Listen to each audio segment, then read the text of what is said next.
last week, and this week it looks all right. Doesn't look as stacked as last week. Last week was a real treat. I mean, it really was a stacked show, and I think it received universal praise. So, yeah, hopefully this week can get close. I don't think it'll be as impressive, but hopefully it can get close. Obviously, the Roman Balor story is going to hopefully take another step forward as we build towards Extreme Rules.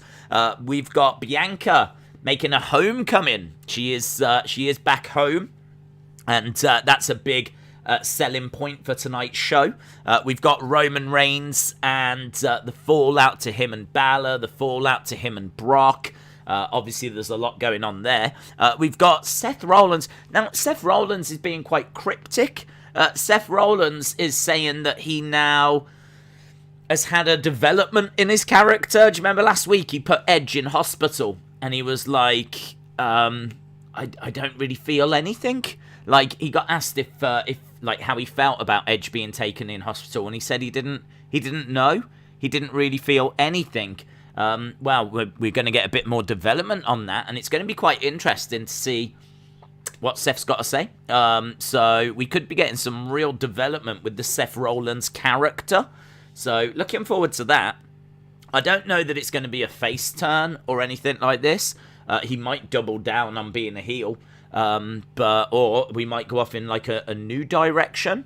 So I'm looking forward to seeing what that's going to be. An interesting segment. I hope we get some real development. I'd like us to completely change direction, to be honest, with the Seth Rollins character.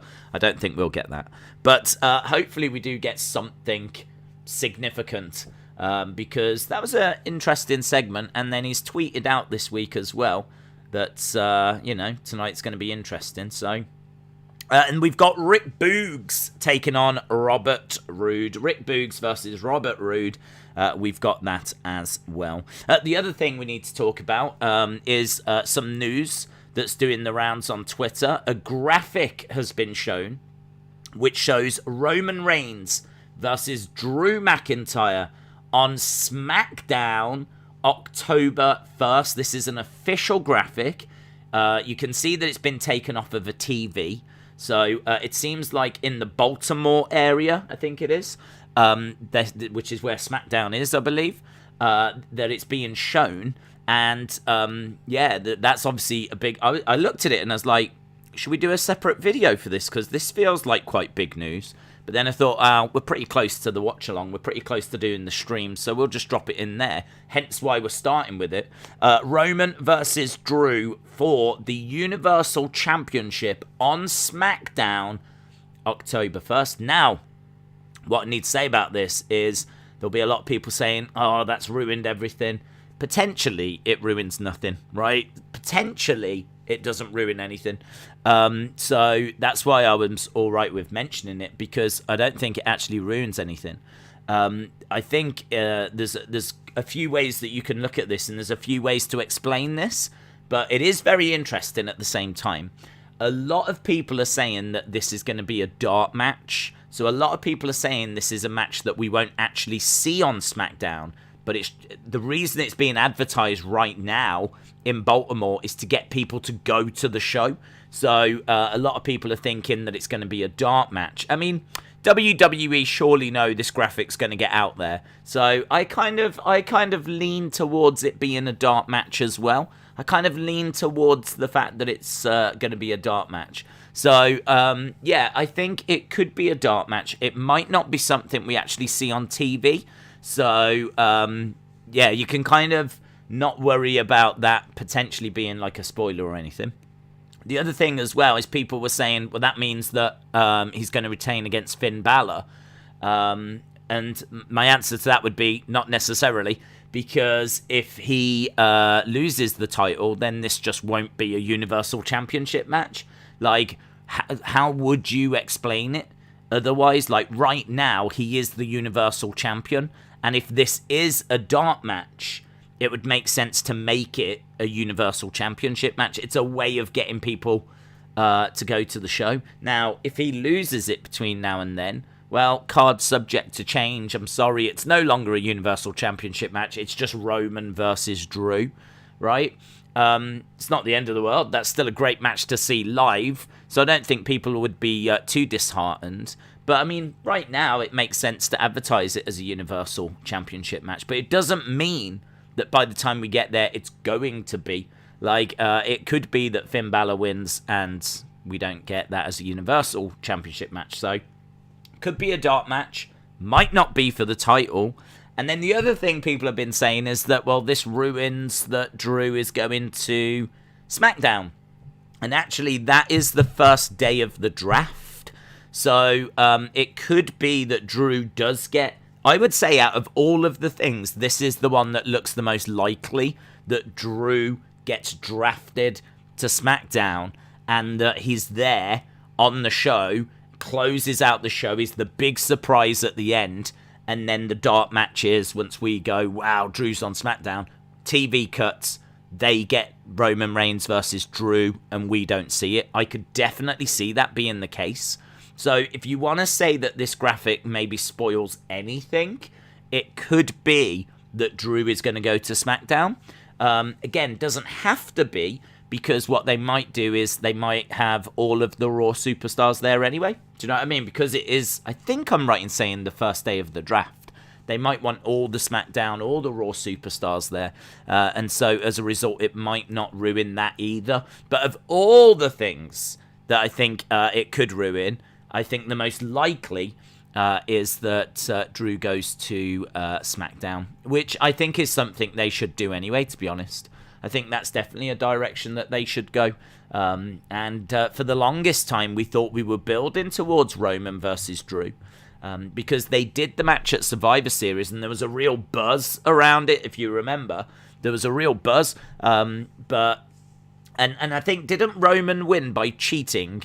And we said that's going to really set up like when they do face each other in the future. So I kind of think that they teased it, they built it up.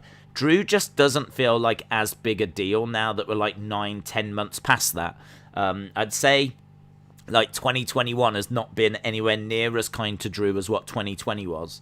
So the match doesn't at the moment feel as big. I think with Drew, he's been messing around with the sword. He had a rubbish feud with Jinder. He was in a pretty boring feud with Bobby. Like, it's just been a bad year for Drew. So I think that it might have dampened down a bit of the enthusiasm. But in all fairness, once we get him over to SmackDown, if that's what's going to happen, and we start building towards like the match between them or a feud between them or whatever they've got planned, I think we will very quickly get into the swing of things, and I think we will very quickly start building up some interest there. I mean, it's a good, credible opponent for Roman, but yeah, that's just worth knowing that's a graphic that's doing the rounds, so think what you want with it. You might think that it's going to mean that Roman definitely retains against Finn. You might think it means that Drew definitely is getting drafted to SmackDown. You might think that it means those two are definitely going to be in a feud going forward. You might think none of those. So, as I said, you know, you can kind of read into it whatever you will. It's just a graphic that's being shown, but it's a very interesting one. It's a very, very interesting one, and it's one that certainly got me thinking, like, do I need to do a video on this? This feels quite significant. So, I did just retweet it out, but big shout out to Alexa Bliss Gamer that actually sent that through on the Twitter. Showed me that about half an hour or so ago, and I think it's interesting. I think it's quite interesting. So shout out to Alexa Bliss Gamer. Anna says Sean Rossap Impact have suspended Tommy Dreamer for his Dark Side of the Ring comments. I did see that. Yes, I did see that. I didn't realise he was with Impact, to be honest. I suppose I should have realised, but for some reason I thought he was just completely out of wrestling. So, yeah, I did see that. Robin said, did you see Brock Roman was announced for Saudi Arabia? I did, yes. I can't say that was the biggest surprise. I think we all pretty much knew that it was going that way. So it's going to be Roman versus Finn at Extreme Rules, and then it's going to be Brock versus Roman in Saudi Arabia. So, yeah, interesting. I think that's gonna be an amazing match. The only thing is that it's in Saudi Arabia, and for whatever reason, like, it's just that show. I don't know why, but it comes across as tacky. The Saudi Arabia shows, like, I've never seen a good one. I've seen some good matches, some matches that have been fine, but I've never seen a good show overall. And they just come across as tacky. I don't know if it's because the people in the front row look bored and they're on their phones and they're like, you know, the rich people that have got like really comfy chairs and everything, and it's, don't know, just kind of, it's just money and it just feels dirty, and I don't know, does that overshadow the show? I don't know, I mean, it's got a big stage and a big production and it should feel like WrestleMania, but I think maybe we're just lacking the crazy fans, do you know what I mean? And the signs and all of that. Instead, you've just got like people in chairs like checking phones whilst matches are happening, and I don't know, it's kind of, for some reason, the match quality just doesn't seem to be all that high. Like, you could never compare a Saudi Arabia show to WrestleMania, even if the stage and the setting is as big and it's in a stadium and everything. So, obviously, I wish this was SummerSlam or I wish this was WrestleMania, but I'm sure they're still going to go out there and, you know, put on a great match, because they've faced each other many times before, but it's an interesting dynamic this time, isn't it? Like, the roles have changed. So I'm kind of, I'm looking forward to it. And I must admit, I've never been crazy about Roman Brock matches, but they've actually given me the Roman that I want, a heel Roman, and I think Brock as, you know, a face, a heel, a farmer, I don't care. I'll take whatever.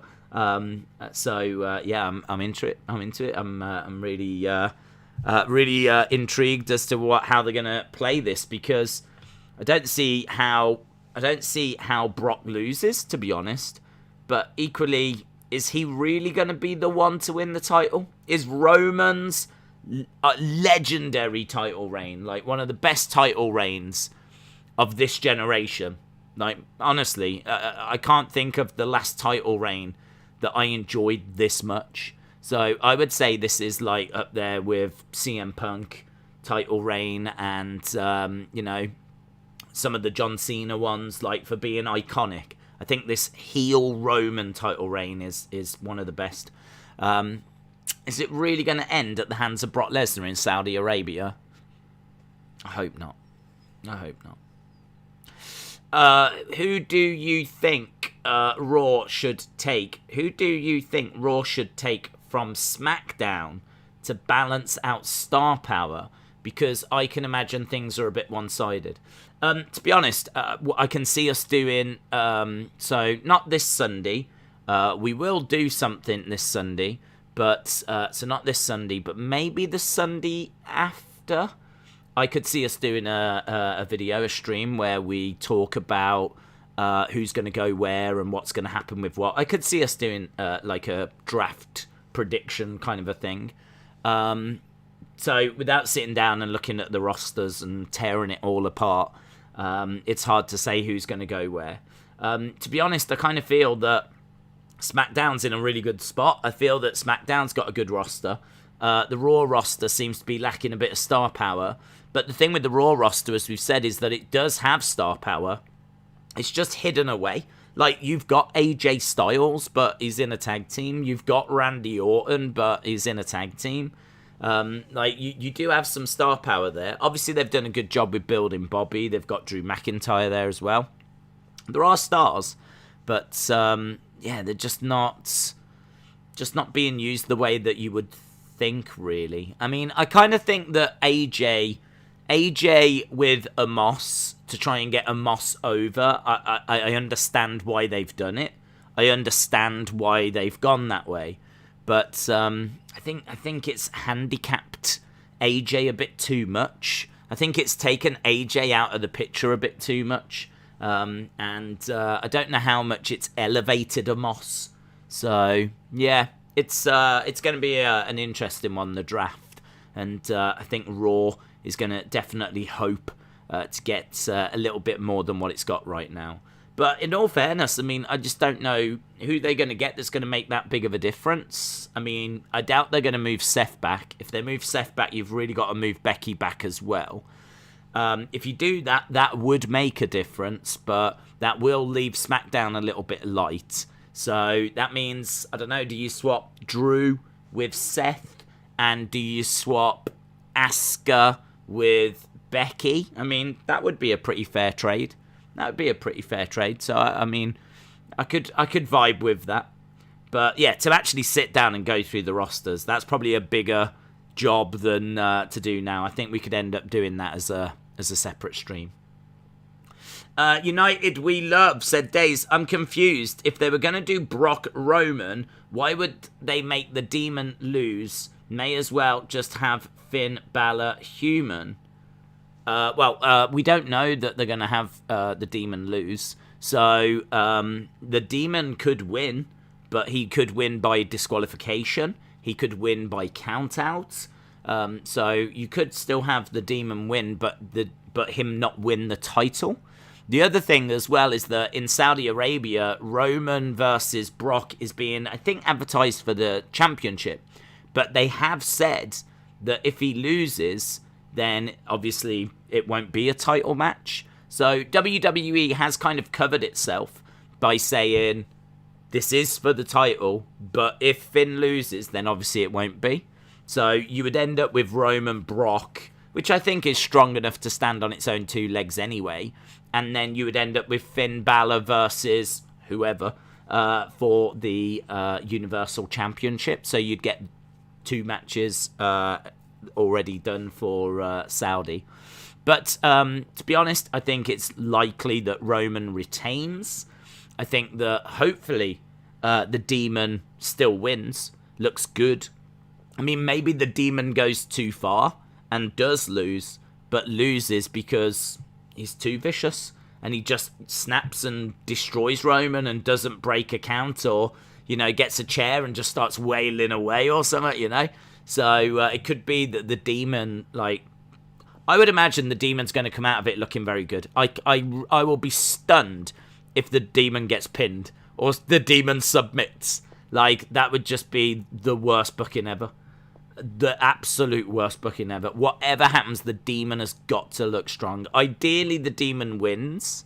I don't know that I would put the title on him yet, to be honest. It's all so quick. I kind of feel like I wanted the Demon... We spoke about this on a watch-along before. I want the Demon to go off and have a feud with someone else and then get round again to Roman. But instead, we've gone Roman beats Finn, and now it's Roman facing Demon. It's all real quick. And, like, Finn hasn't been back on the main roster all that long. So, I mean, Finn's been down in NXT for 2 years. He comes up, now he's back in the main event, and it's all just really quick. So, if they are going to put the title on him, it's going to be a big moment, and it's still going to be really, really cool. I just would have played it out a little bit longer. So for that reason, I think Roman's going to retain. I think they've got lots of matches they want to do with Roman. And I think, you know, they'll probably want to keep the belt on him because it makes those matches even bigger. So, yeah, but hopefully whatever they do, they don't bury the Demon, which I don't think they will. I think they'll book it right, to be honest. Demon Balor versus Roman happened too early. Deadpool Comics said, you would think that Demon wins, but this is WWE and Goldberg beat The Fiend quickly. It's true. Hazard Talks Football said, did you see the dark side of the ring? And honestly, after watching it, it made me think that the idols I grew up watching, like Flair, Goldust, are genuinely horrible people for what they did. I did, yeah. Obviously, I knew this would be a conversation that would come up, and it's a bit of a tricky one, to be honest. It's a little bit of a tricky one because 99% of it I already knew. So there seems to be like this outrage, which I can understand because there was about 1% of the show I didn't know. You know, for example, I knew that they cut off Michael P.S. Haynes's ponytail. I knew that Mr. Perfect and Brock were fighting and were smashing against the door, right? I knew that. I knew that Ric Flair exposed himself. I knew that. I didn't know. So I knew that Ric Flair had exposed himself. I knew that he had gone down into the galley. I didn't know that he'd got the woman to like try and grab her hand and to try and touch him. I didn't know that. So that becomes very uncomfortable. Like, I do agree. Like, it's very, very uncomfortable. But I'm a bit torn on it because 99% of it is stuff that I knew. That bit I didn't know. And I mean, the fact there was no repercussions for Ric Flair. Like, Scott Hall got fired. Right? So, say what you want. WWE looked at it and they fired Scott Hall. Right? In regards to Ric Flair, though, there was no punishment. So I think that just does not sit well. Like, Ric Flair should definitely face some sort of punishment for that. I mean, it's bad. It's really bad. The bigger... Well, I don't want to say the bigger concern, but the other thing is that was 2002. What do you think Ric Flair would be like in the 80s when it was a different era again, you know, and society was, you know, you've got to think that society as time goes by gets a bit more understanding, gets a bit more, you know, kind of respectable, if you will. Like, in the 80s, it's a bit more of the Wild West, you know, there's no internet or anything like this, and I kind of think that if he was doing that in 2002, you've got to think that it's likely that in the 70s, the 80s, he was doing that, and I don't want to say arguably, potentially even worse, I don't know. But I mean, Ric Flair is known for having like 1,000 interactions with women, and then 10 times that, like, just... I mean, he's slept with thousands of women, but how many women has he approached? How many women has he just grabbed and thrown onto a dance floor? And how many women has he made feel uncomfortable over the years? But where I get a bit conflicted on it is that we know this. Everyone knows this. Like, everyone knows this is Ric Flair. I mean, I saw that there's a little clip doing the rounds of Storytime, which is where I think they did a Storytime episode on the Flight from Hell. And it shows Ric Flair exposing himself and, like, you know, approaching the air stewardesses and all of this. They actually did that story in cartoon form on the network a good few years ago. And I watched that episode. This is what I'm saying. Like, and I'm sure 99.9% of you know all of this anyway. But I do think that the dark side went a bit further than what we knew.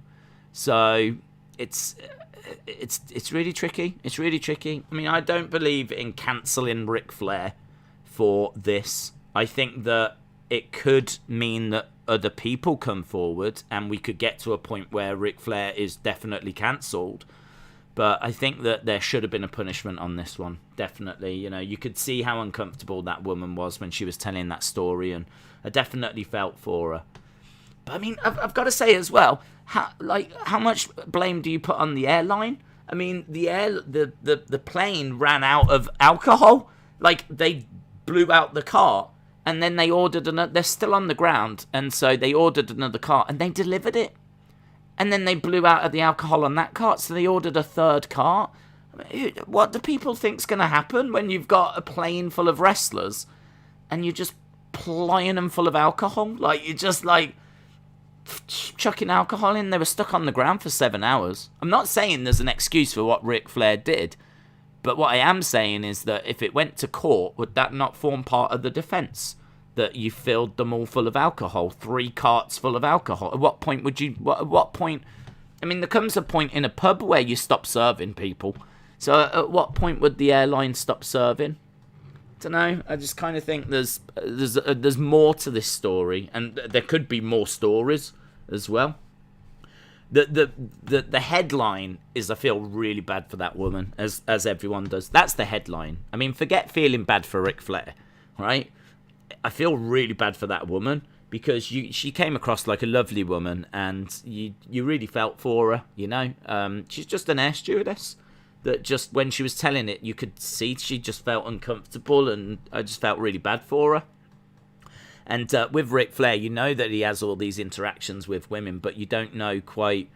Well, you presume that they're all consenting, but it turns out that this one wasn't. And what it does do is it makes you think, well, how many of the others weren't as well? You know, so this could just be the tip of an iceberg. I mean, personally, I would say if it is just this, if this is the only woman and the only time someone's felt this uncomfortable and he's done this. The fact he's done it makes me think he's done it before, though, right? But I think the fact that it's this woman, if it was just this woman, then I think there should be some sort of, you know, punishment. I don't know how you dish out that punishment now, to be honest. But I wouldn't believe in cancelling a man's career over this incident. Certainly because we knew, like, 99.9% of it anyway. So I wouldn't cancel him over it, but I've got a feeling this could be the tip of the iceberg. And I think, you know, it could absolutely ruin his reputation. It's definitely ruined his reputation with a lot of people anyway. A lot of people. And obviously we've heard, as Anna said earlier, the news about Tommy Dreamer, who was, you know, Tommy Dreamer, I think what he was trying to say was I know Ric Flair, and he's not what you're making him out to be. He's not a sexual predator or anything like this. He's someone that likes to entertain. He entertains the boys by getting his penis out, and everyone finds it funny, which is why he does it. And you know, he's a ladies' man. He likes to go up to the ladies, but he would never want to overstep that mark. I think this is what Tommy Dreamer's saying. I don't know if Tommy Dreamer had seen her video. I don't know if Tommy Dreamer had actually seen or been told what the woman had said. I'm guessing he had, but I don't know. Because it didn't look good for Tommy Dreamer when he's, like, you know, saying, he's a good person. And then you've got this woman that's heartbroken. So, I must admit, I watched it. I felt really conflicted by it afterwards. And there's a lot of people online saying that they hate Ric Flair now and, you know, all this kind of stuff. And I can understand it.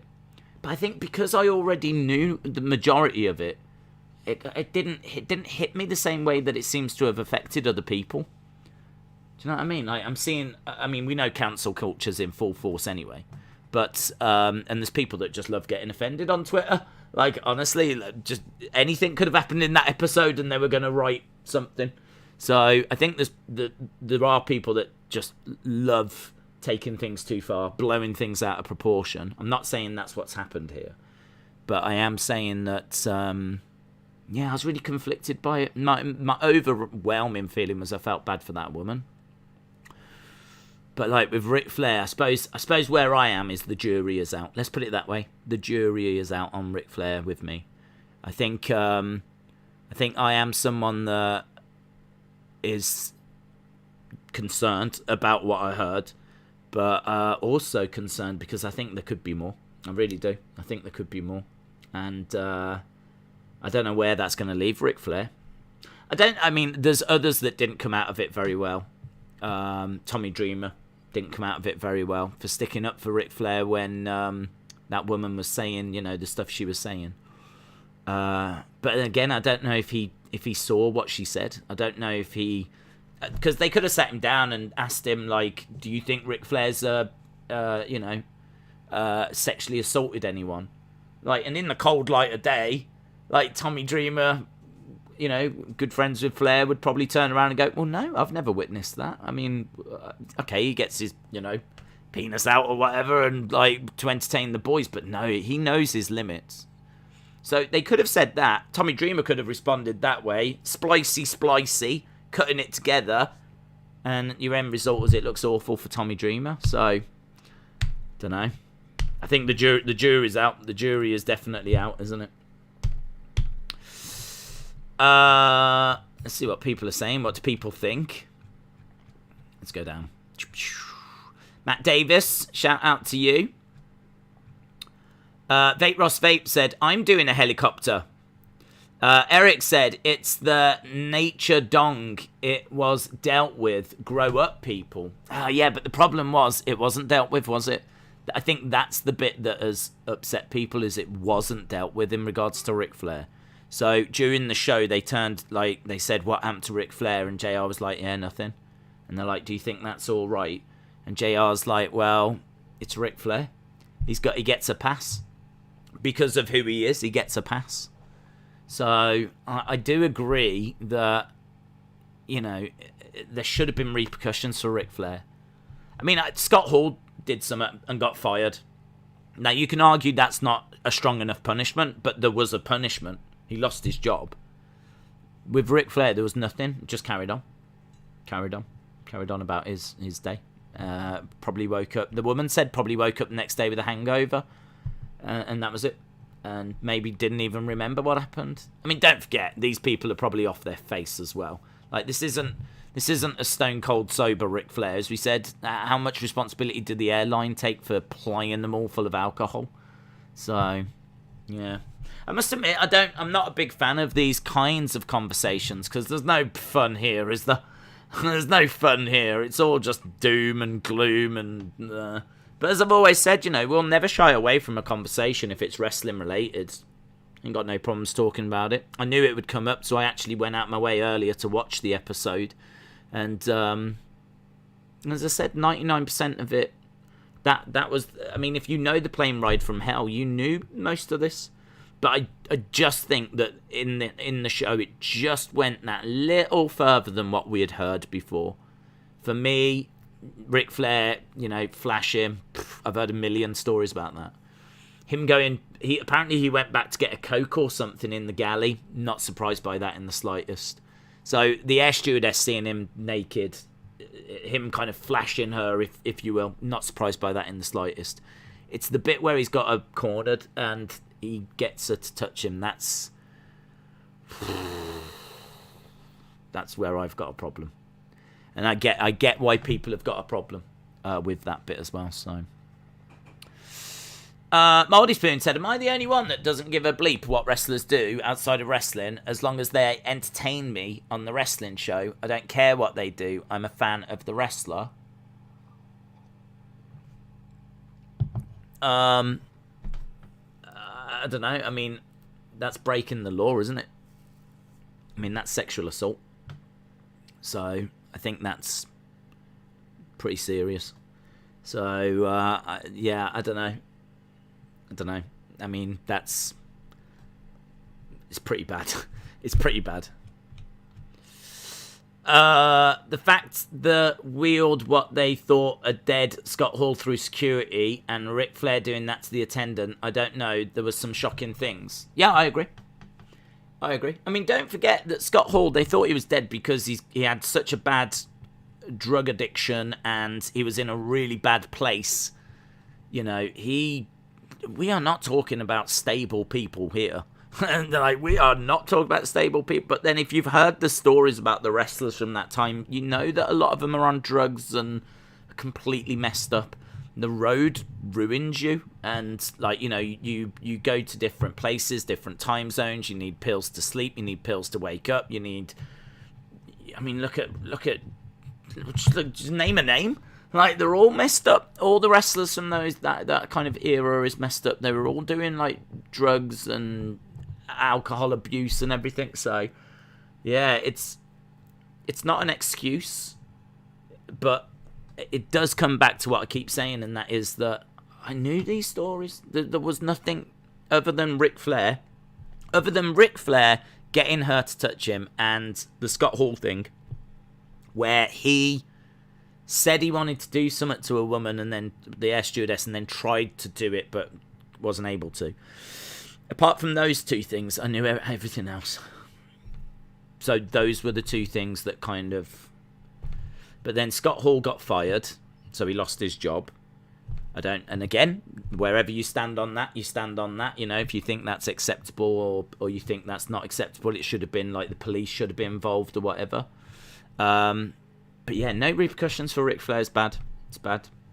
I think this is... I said earlier on the football stream, I think this is bad. I think it will blow over. I think it's bad. I think it's a bad look. I think it's definitely damaged Ric Flair's reputation. But I do think it will blow over. You know, the next scandal will be along within the next 5 minutes, I'm sure. But it does suck. It does suck. It does definitely suck.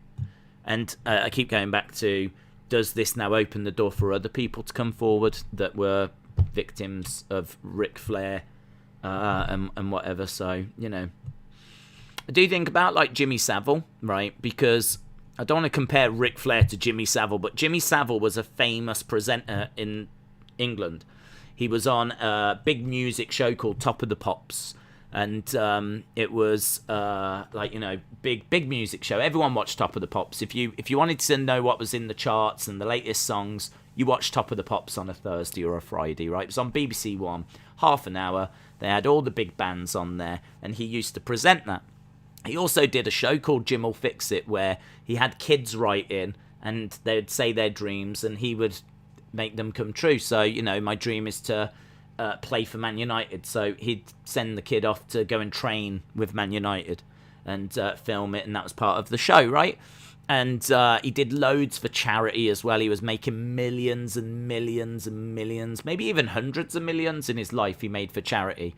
He was kind of like, everyone loved him, and he was, you know, amazing. But you always heard little stories about him, about how he liked the women and all this kind of stuff. And apparently behind the scenes there was like even darker stories about him, but they didn't really get out to the public.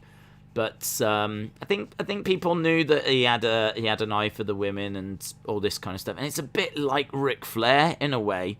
It's a bit like Ric Flair. The difference being that when Jimmy Savile passed away, the whole extent of the horror actually got revealed, and it was horrific. There was like child abuse. There was women that were coming forward that had been abused, and there was, I mean, dark stuff. I mean, there was dark stuff.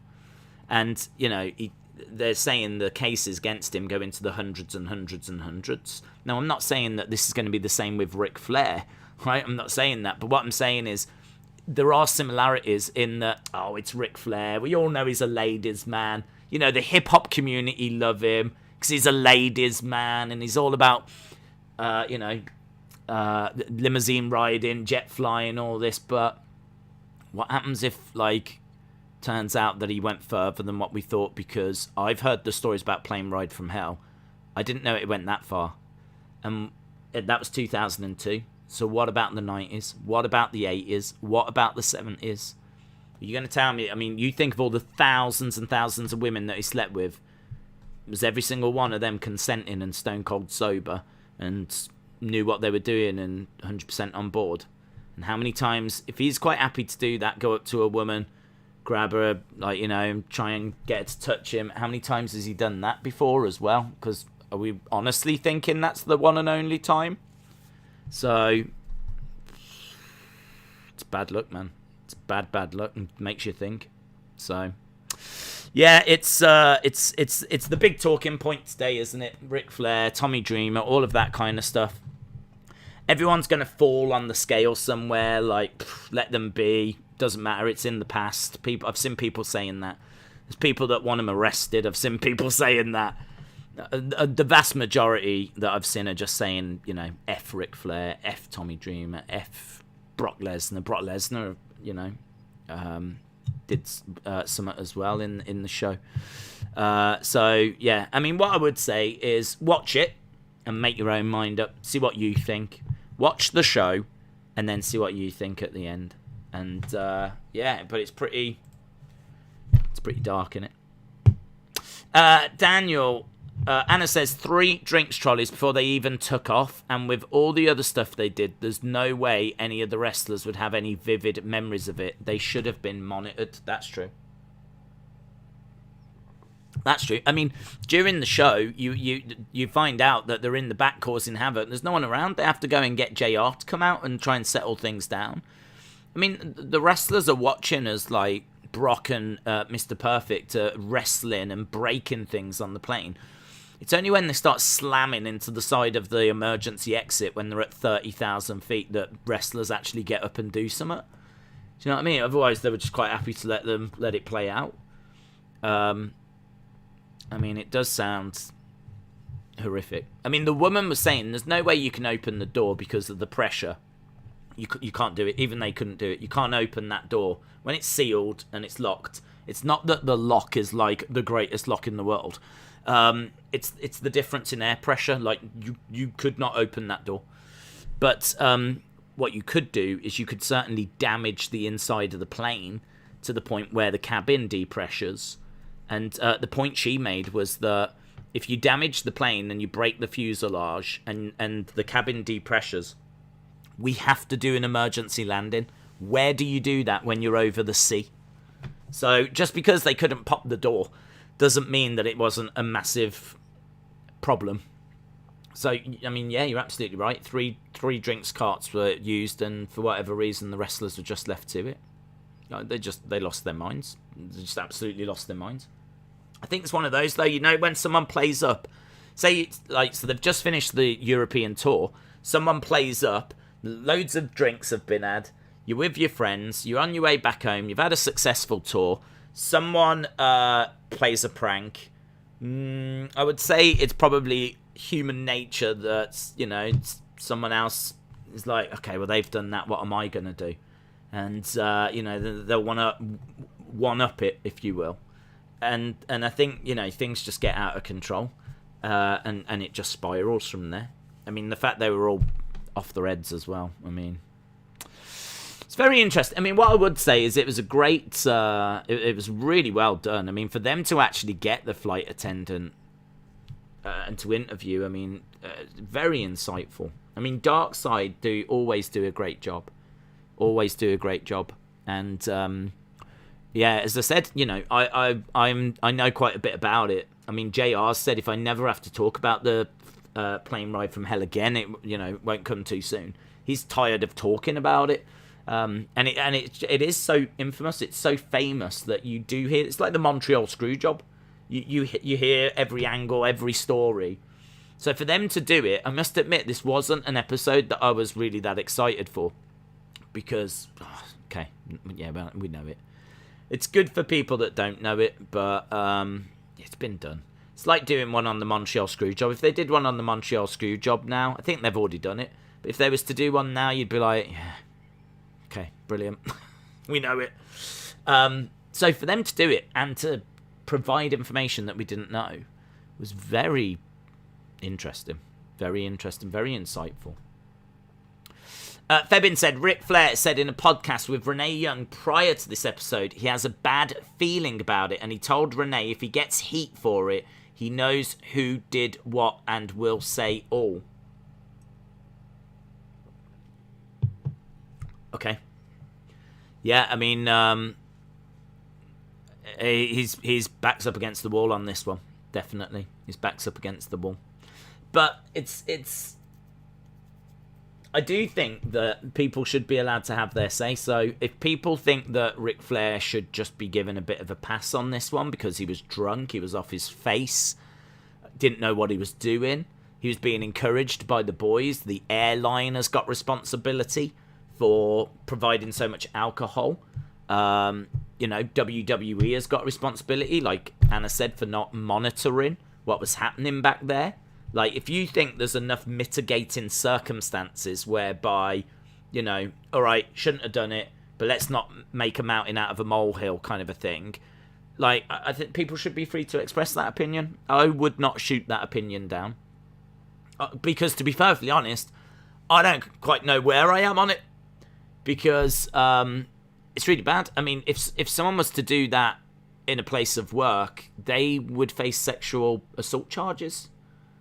So, and like, go to court and, I'm guessing, potentially face prison time if you used to do something along those lines. Like, you cannot do that. What he did, you cannot do. You know that anyway. But it's serious. It's really, really serious. So, I'm kind of torn on it as well, that there are those explanations, but at what point do we go, well, it still happened? Still happened. He still did it. So, yeah. What I can't stand is when I go on Twitter and I just see people that just love, just tell they love getting offended. They've got no interest in wrestling. They don't even know the story. Probably didn't even watch the show, but just love jumping onto Twitter and just there's people out there that just love cancelling people. They just love it. So like you see that on Twitter. It's this. Everyone gets cancelled these days. So it's just like I hate that. I would like justice to be done, whatever justice looks like. So shame that it didn't go to the courts. To be honest, should have gone to the courts, and the courts should have decided, and then we wouldn't even have this conversation, would we? Because if he'd have ended up doing like a year in prison or something, then 6 months in prison or whatever, then this wouldn't even be a conversation. But he didn't get any punishment whatsoever, which can't be right. Can't be right. Flair and Michaels always went around grabbing women at clubs in the 80s. I saw that firsthand many times. When in town, they came to a club I was at all the time with many other wrestlers. BBB Yipsy, shout out to you. I mean, I'm not surprised. I mean, wrestlers are like idols. I mean, they're idols now, and I think society has really come on since its attitudes now are more advanced, if you will, more compassionate. Maybe it doesn't always feel that way, but by and large, more compassionate than where we were in like the 70s and 80s. This is a different society now, and yeah, I just think like in that time, what was going on? What was going on? But Days, one of the boys said if they weren't going to get alcohol, they would find a way to get it. I saw that, yeah. But he also said because Ric Flair would throw a few thousand and they would get it that way. But the airline surely has a responsibility for saying, no, this is enough now. It doesn't matter how many thousands get thrown, hurt people. Like, there should be someone there that represents that company that says, this is enough. I mean, the thing is, you hire the plane, so in a way it's your plane. So in a way, there's probably nothing stopping you putting alcohol onto that plane. But is there no limitations as to how much alcohol can be served on a flight? Like, I would find that very surprising. Is there no limitations at all? Don't know. Rampage was taped after Dynamite. I saw they added the AEW logo on the mat and the word Rampage on the mat. And I've heard that Ruby Soho, Britt Baker segment is brilliant, says Daniel. Well, 11 minutes to go. Days, it did go to court. WWE settled with the hostess. Yeah, it did. But I meant, like, I wish it had gone to trial. So I wish it had gone to the point where it was heard in court and justice was served. It did go there. She did get money. They did settle with her. So, you can turn around and say, well, she received payment for what happened. If she wanted it to be heard in court, then it could have. It could have. She could have got justice, but she took the money instead. She explains that it was her husband that put pressure on her to do that. But there has to come a point where you stand up for yourself, really, and do what you want to do. And she was paid. So, I don't know. Maybe people might think, well, she was a victim, but she got, compensation for what happened. Maybe people think that's acceptable, and that means that, this can now just be dropped. But I wish that it had gone to court and there'd been a trial and people had heard it, and then, I wish that settlement hadn't been agreed on.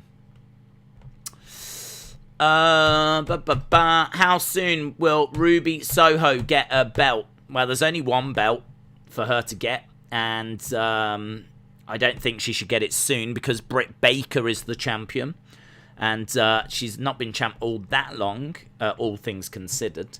So I wouldn't put the belt on her yet. But which is why I was quite surprised that she won that Battle Royal, to be honest. But I think there's enough outside interference and things that they can do to... Again, she could win by DQ, win by count out, something like that. But I wouldn't put the belt on her just yet. Chronic Effects said, you better take pride and stare at it for 5 minutes. You're lucky I didn't drive. Privileged to be inside. I don't know what you're talking about. I will call the cops. Says, Days, do you think we finally get some stipulations tonight? To be honest, I'm not bothered by them. I don't care. I know you are. I don't care. Because Extreme Rules just doesn't mean anything to me. Extreme Rules in WWE is like a pillow fight, isn't it? Or a tickle fight or something. Like, I never feel like Extreme Rules ever gets that extreme. It's like PG Extreme. So... it doesn't bother me. I mean, could we get a chairs match or a tables match or a thumbtacks match? I don't know. If it actually made a difference to the match, then I would be a bit more into the idea of, I hope so. Yeah, I hope we get this, hope we get that. But I've seen so many Extreme Rules pay-per-views now where it just doesn't make any difference, to be honest. So, personally, I'm not fussed. But they should have some. I mean, I do agree they should have some. Otherwise, what's the point in calling it Extreme Rules at all? Yeah, to be honest, I'd bin it. I'd get rid of it. And get rid of Extreme Rules. I think it's a rubbish pay-per-view. Just go with something else. You know? I wish this was the King and Queen of the Ring thing. I think that's a lot more intriguing. Where you have like a big tournament and the finals are at a pay-per-view. I'd be much more into that. Jonathan says, when will Sting versus Pump? Who's Pump? Punk happen? When will Sting versus Punk happen? I have no idea. Who can answer that? I think we're building towards Punk versus Team Taz. Sting solo match. Not sure I see it. Unless it's going to be a cinematic one. I mean, we've seen Sting in like a tag match with Darby Allin, but Sting in a solo match, I mean, the longer that time's going by, you've got to think it's less and less likely. So, unless it's cinematic or a tag match, I don't know that you get it, bud, to be honest. I don't know. There's been a few little stares and teases, hasn't there? I mean, if he could do one more singles match, CM Punk would be pretty cool, wouldn't it? Be pretty cool.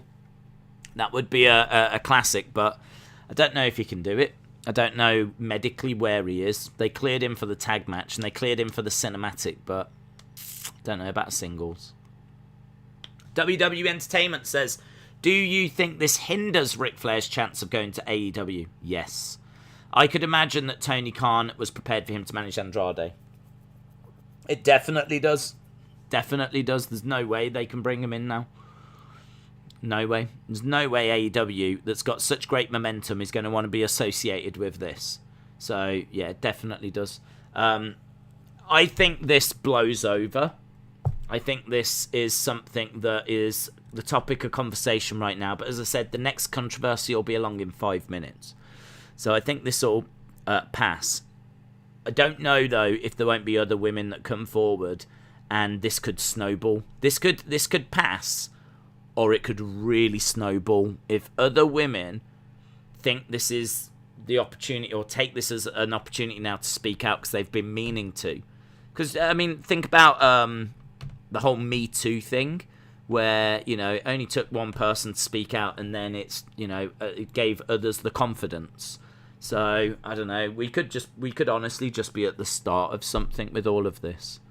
So, I hope we're not, of course. I mean, I hope that Ric Flair is still going to be regarded as one of the greats, because he is one of the greats.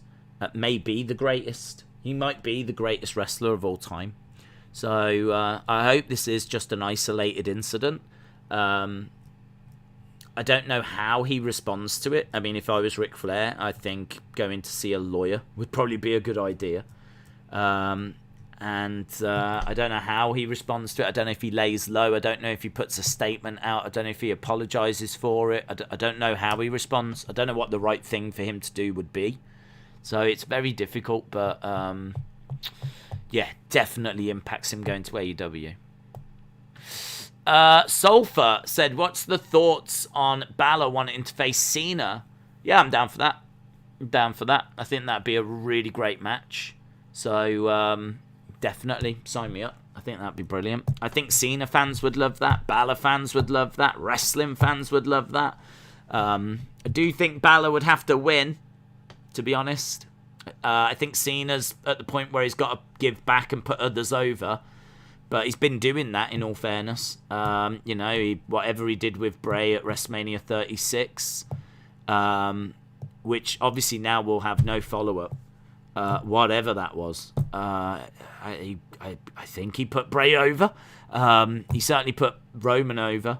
And I think if he faces Balor, he'd have to put Balor over as well. So, yeah, I think he would have to give Balor the push. But other than that, I think, sign me up. Be brilliant. Mark said it would be an awesome match. Edward says, no, Cena has to win. CCSYT said, don't hold your breath for Cena. He's going to be gone for a couple of years. Febin said, do you think Vince dodged a bullet since Rick left WWE? A mini bullet, but not much. Not much. I mean, Rick wasn't really doing anything with WWE anyway. He was just in an ambassador role. So he was under a WWE contract, but it's not like he was on TV all the time. So I think it would be different if this was obviously Roman or someone like that. But, someone like Ric Flair that you just don't see. I don't think it would have affected WWE much more than it is anyway. I mean, don't forget this was a WWE flight. And this is all about WWE and something that happened in their company and the way they dealt with it and, all of this kind of stuff. So I don't think WWE have come out of this looking brilliant once again. But, yeah, they probably have dodged a bit of a bullet because there'd be pressure on them to let Ric Flair go. In all fairness, though, if Ric Flair was to lose his job, say he was under contract with WWE, and then today they announced that he had been let go, that might be seen as a punishment to Ric Flair, and that might have actually helped Ric Flair, because at least then you can say, well, he lost his job today, so there was some sort of punishment as a result. Whereas right now, he's not faced any punishment, has he? There's been nothing. So, I don't know. They might have dodged a bullet, but not by much. Balor said he wants Cena at Mania. I would love that. Imagine Demon versus Cena. Vince should book it, says I will call the cops, a.k.a. Harley. BB Yipsy said, the coolest guy that I met in a nightclub was Henning. Brett and Owen. The ones I didn't like were Flair, Michaels, and Blanchard's. Yeah, well, I mean, I must admit, I'm not too surprised. I mean, Ric Flair's got a hell of a reputation for partying and just not knowing his limits, really, or boundaries on anything. Michaels, it's well documented, was a nightmare back in the day. Same with Tully Blanchard as well, so, yeah, I can't say that I'm too surprised with that. Cool that you got to see all of them, though, in the local club. That's really cool. Right, we are going to SmackDown. Jonathan said, have you heard about the new Undertaker movie? Yes, the interactive one. Days, will Wyatt face Punk in AEW one day? Well, we need Wyatt to go there first. I don't know if he's going to go there or if he's going to go to Impact or what the plans are. So I can't answer it again. Will this happen one day is a hard thing to answer, isn't it? But I think there is a chance. Let's put it that way. We're just seeing a replay. So the show has begun, and we're just seeing what happened last week between Seth and Edge.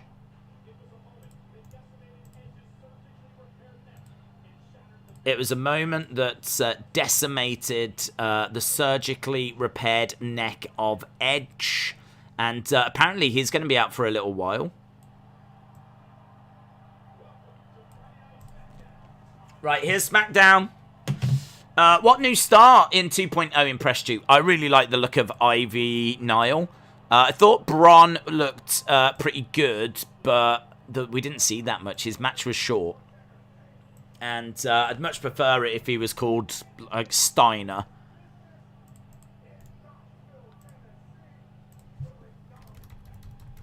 Right, here's Roman. Dun, dun, dun, dun, dun, dun. But yeah, that Ivy Nile where she got chains over her neck and everything, she looked really cool. Here's Roman and the Usos with their Bloodline shirts. Head of the table. Do you think AEW equals or beats Raw by the end of 2022? It depends if they change network. End of 2022, 12 months' time. Depends if they change networks. I don't think they'll beat it if they stay where they are. Because I don't see how they can get much bigger than bringing in CM Punk, Adam Cole, Ruby Soho. I mean, they could bring in Bray. That'll give them another little bump. But, yeah, I mean, they're building. They've got momentum. But I don't know if they can pull 1.8 on that channel. They're still a long, long way. I mean, they're still 500,000 away. That's a lot. So, and that's 500,000 based on their biggest number ever. Like, right now, they're 1.1. So, they're 700,000 away. So, can they do that in 12 months? No, I don't think so. Not consistently. We're just seeing last week, Brock and Roman. The tribal teeth takes way too long to get to the ring. What do you think of the Bloodline t-shirts? I think they're pretty cool, yeah. They're not like the best things I've ever seen, but I think they're pretty cool. I love shirts, as I've said before, the kind of things that you'd wear with, like, jeans and they'd look pretty cool. Kind of think, like, these ones... It's got, like, a big thing on the front. It's alright. It's alright. I don't think they're going to be anywhere near as iconic as, like, the Austin 316 shirts or the Hot Rod shirts.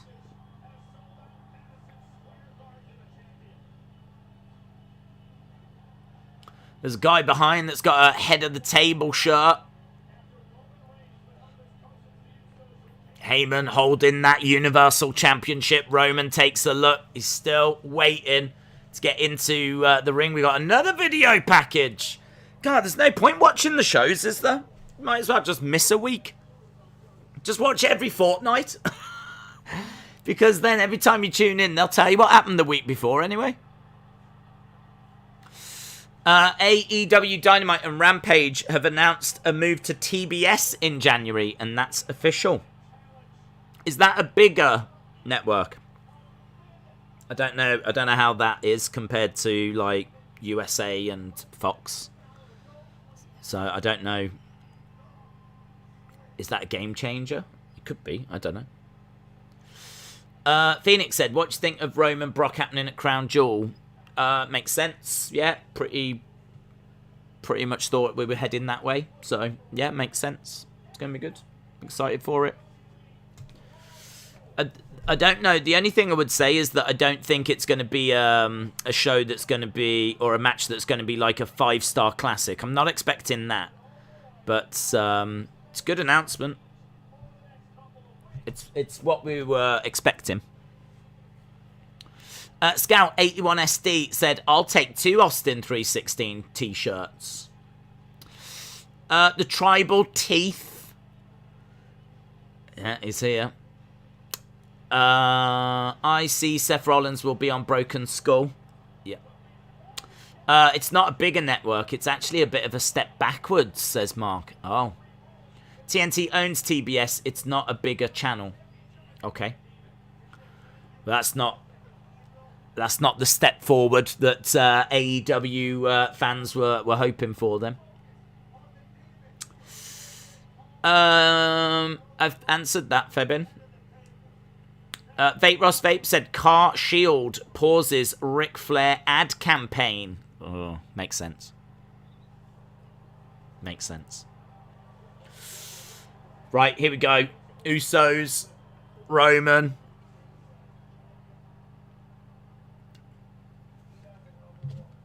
Let's see what's going to be said. Knoxville. Acknowledge me. How do you acknowledge him? I don't know. If I was there and he said that, I don't know what I'm meant to do. What do you do? Wise man. Educate these people.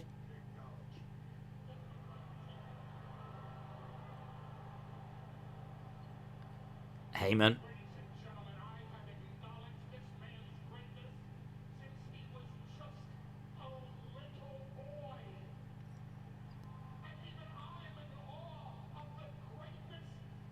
Paul Heyman says, I've acknowledged this man since he was a little boy, and even I am in awe of this man's greatness. Tribal Chief ducks no challenger.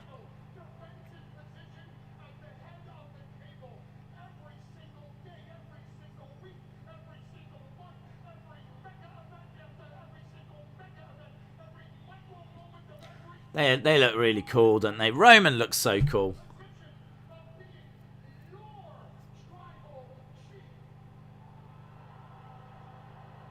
He just doesn't even... It doesn't even feel like the same Roman that was a face.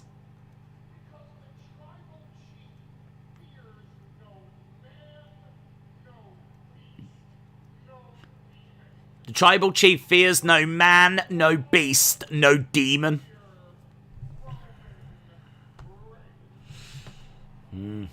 Good. I mean, it's only the same stuff we get all the time, but... Don't boo me, you know that it's all true.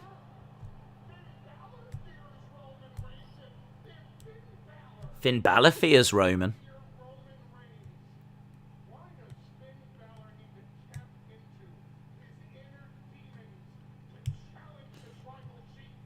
Paul Heyman says Finn Balor fears the Tribal Chief. If he didn't, why does he have to tap into his inner demons? Brock Lesnar fears Roman Reigns, says Paul Heyman.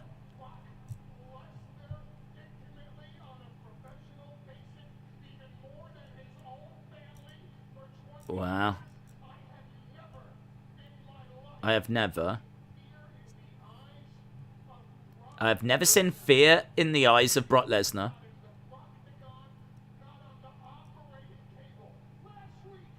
Last week. At Madison Square Garden. Do you know what I saw in Brock's eyes? Fear.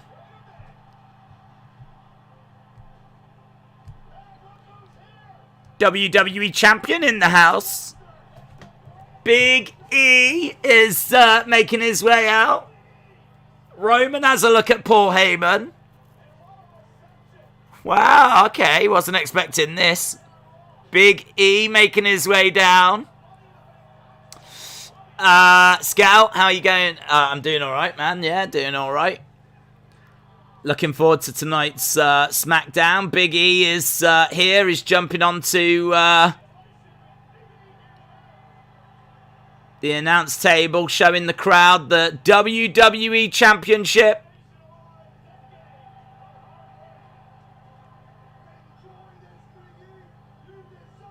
Brilliant.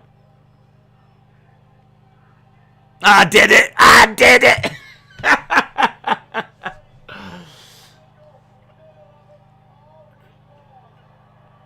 Look at this. You got the super serious Roman. You've got Big E. Big E holding up that WWE Championship, turns his head, stares at Roman. Roman laughs.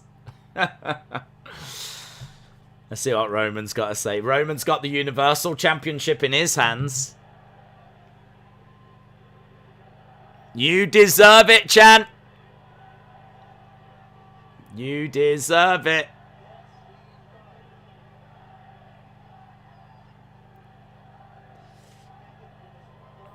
Roman holds up that Universal Championship.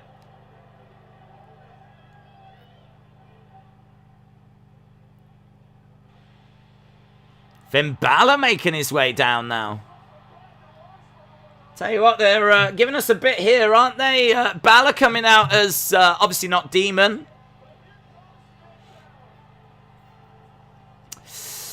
Roman hasn't been pinned in a year, says Novfreeze. You deserve it, Chance. But Spark said a Survivor Series preview right here. Bianca and Becky are going to beat each other down, says Randy. Scott says, I smell a 6-man tag match. Who would be the third person, though? Who would be the third person? You'd have Big E, you'd have Finn Balor. We need one more, don't we? Are we going to an ad break? We are.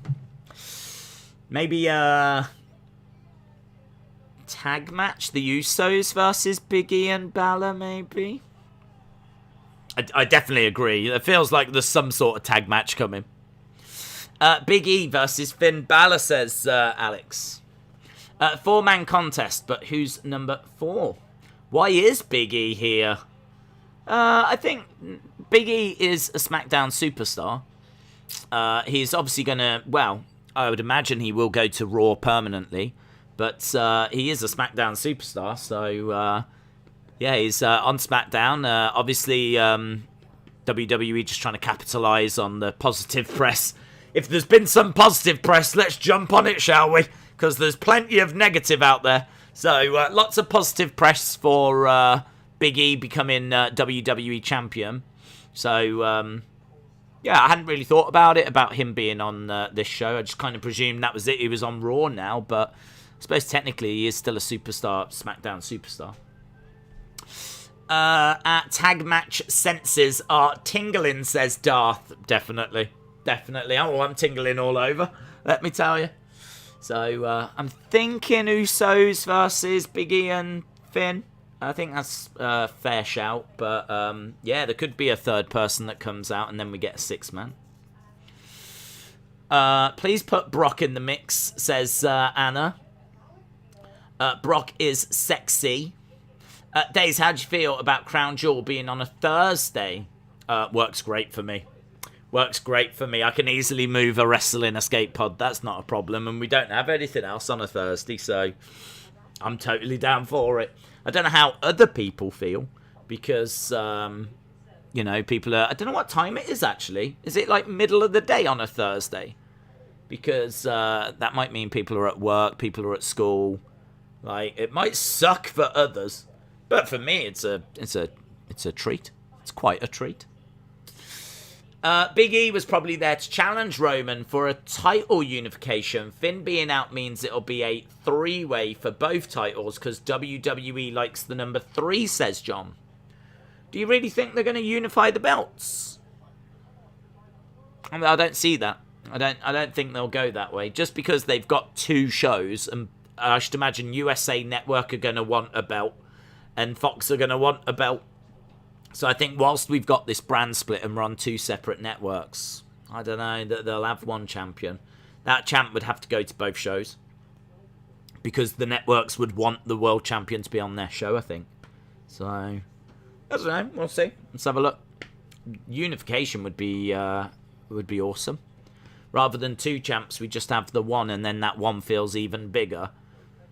That'd be awesome. Days, what will happen if Bobby Lashley goes to SmackDown?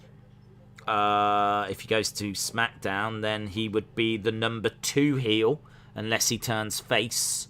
And then we get face Bobby versus heel Roman, which would be pretty cool. Otherwise, he'd probably go into the number 2 slots. I would guess that Seth would either turn or go to Raw. So, yeah, there'd be plenty of matches for Bobby. You could do Nakamura. You could... Yeah, it is tag. You could do Nakamura. You could do Cesaro. Cesaro versus Bobby could be fun. Big E and Finn versus the Usos.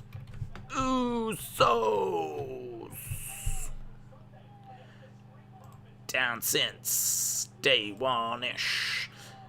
I mean, really good promo by Paul Heyman. The only thing I would say is it didn't go anywhere. Like, I learned nothing that I didn't already know.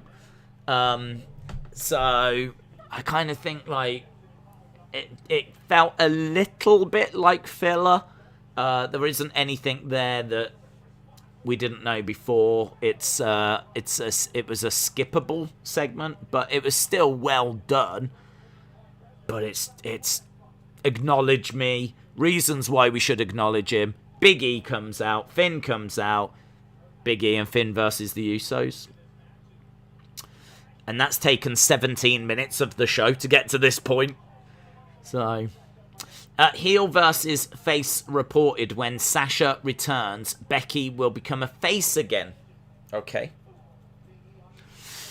I'm wearing I wish a Karen would shirt. I wish a Karen would shirt. What does that mean? You wish you was a Karen? Is that what you mean, L.I. Baker? Are you dreaming of being a Karen? Are you dreaming of being L.I. Karen? We can make that dream come true. Usama says, hello, Wrestling Days. Do you think SmackDown is overrated? Don't get me wrong, it's good, but the IC title isn't really doing anything. I agree with that. And also the SmackDown Tag Division. I agree with that. Do I think it's overrated? I think that it is... I think the Roman story is the best story in wrestling, and I think it definitely carries this show. I think that you tend to... I mean, look, we're 17 minutes in and we've had loads of Roman. It's been all Roman, yeah? Promo's been brilliant. I'm thoroughly entertained. My criticism would be we haven't learnt anything. Nothing's been developed. Nothing's been pushed forward. It's a very skippable segment. It was well done, but it was skippable this week. And I'm sure we'll get Roman at the end of the show. So tend to use up the first 20 minutes, the last 20 minutes. So a good 40 minutes of SmackDown. And then little bits in between. You could probably push it to maybe 50 minutes of SmackDown. Near enough half the show is Roman and the Usos. Maybe even more if the Usos have a match like they have now.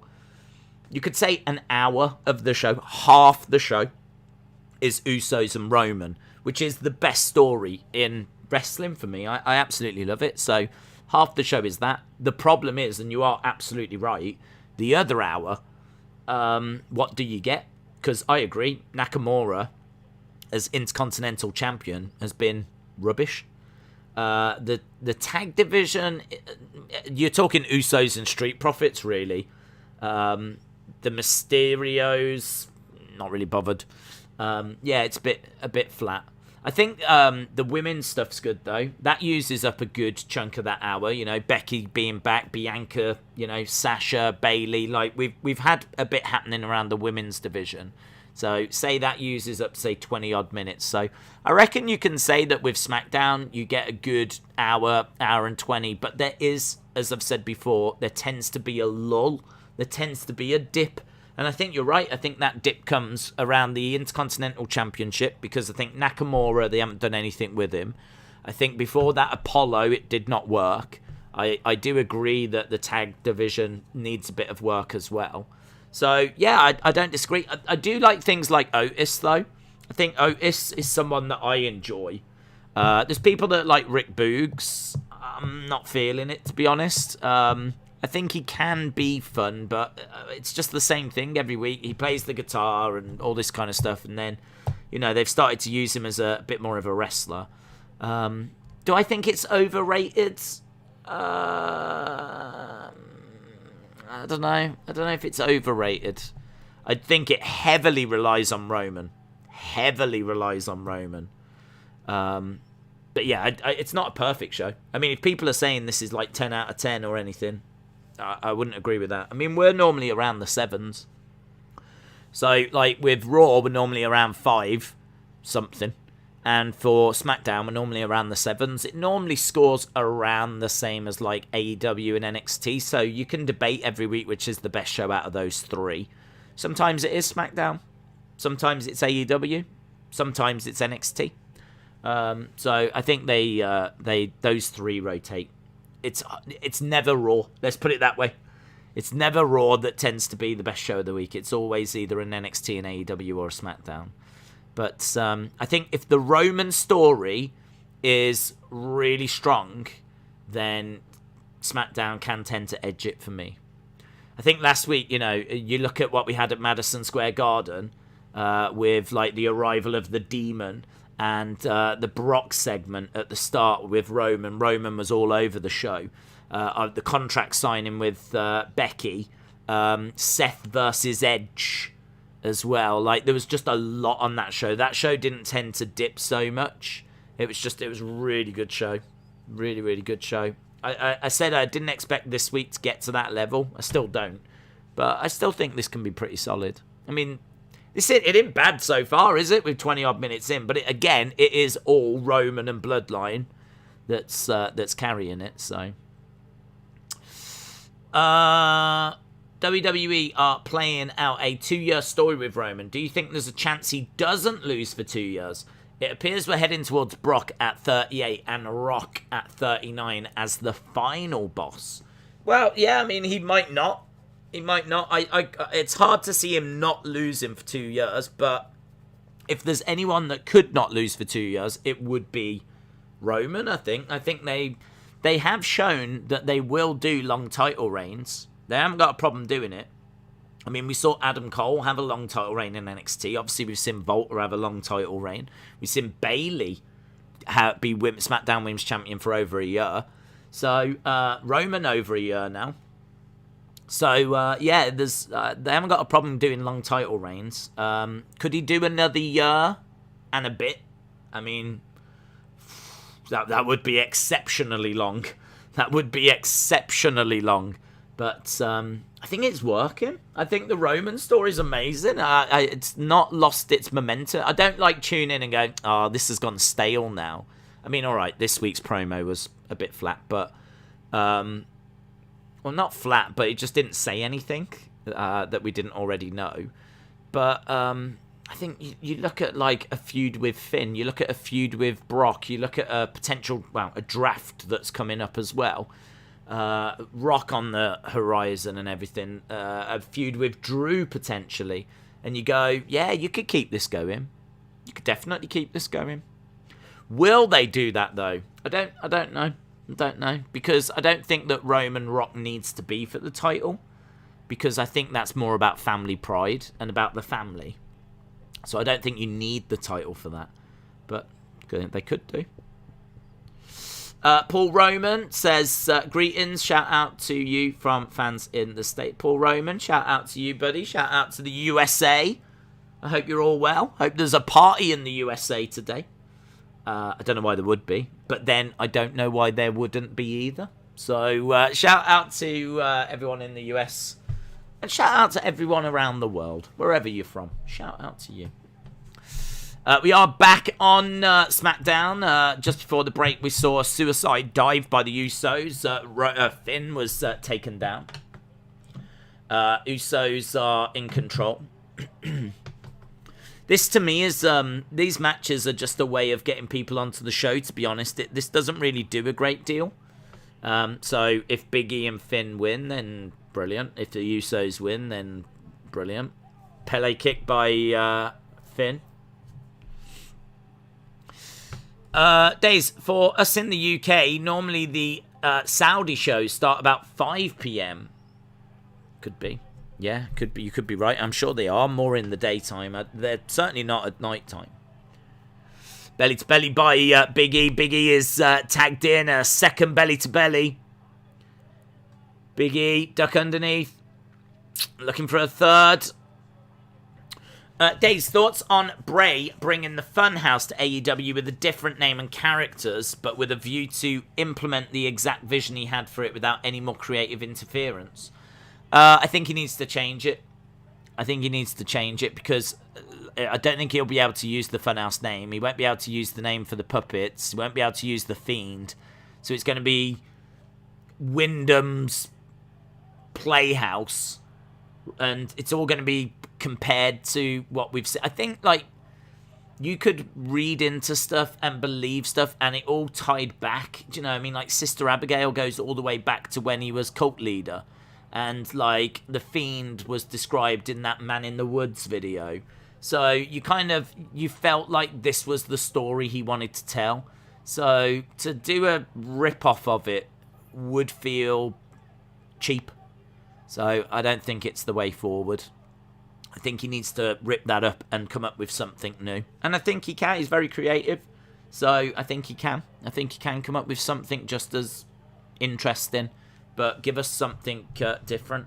I put a tweet out the other day, which just dawned on me after doing that video. I was like, why doesn't he do a character based on rejection? So why doesn't he do a character now that's like really doubting himself? And can't understand why he's not good enough. Can't understand why he keeps getting rejected. And do something on that. Now, there's many ways that you could take that. You could still have a different persona.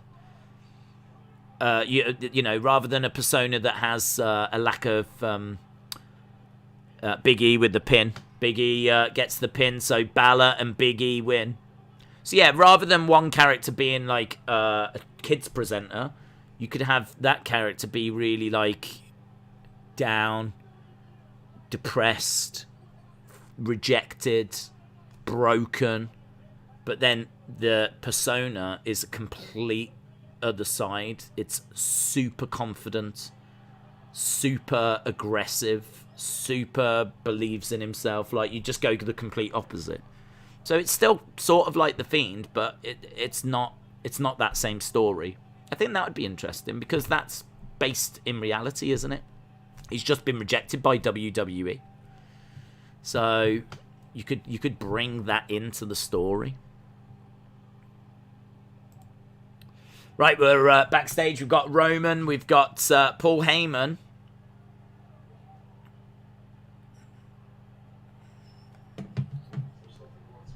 Is there something you want to tell me? Says Roman to Paul. No, sir.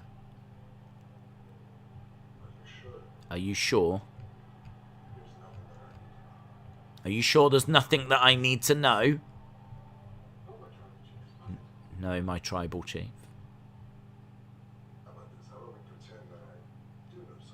Let's pretend I do know something.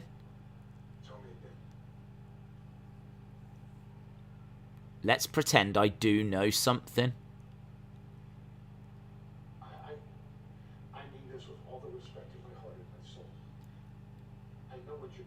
I know what you're getting at.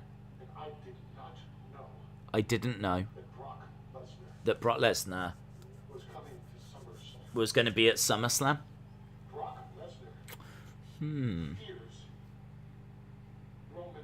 Brock Lesnar fears Roman Reigns. Why else would Brock Lesnar make up this preposterous false narrative? I love this though because it's keeping you guessing. Did Paul know? It's a cover. It's a mask.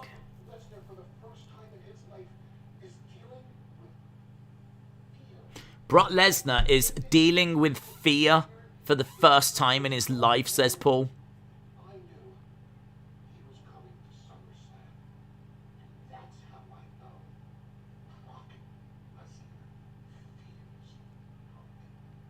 Roman Reigns. That's how I know Brock Lesnar fears Roman Reigns. But what does Roman know? This is interesting. Will he be at Extreme Rules? Heyman says no. If Brock Lesnar refused, I'm under the impression he wouldn't dare show up at Extreme Rules. Roman's not buying it.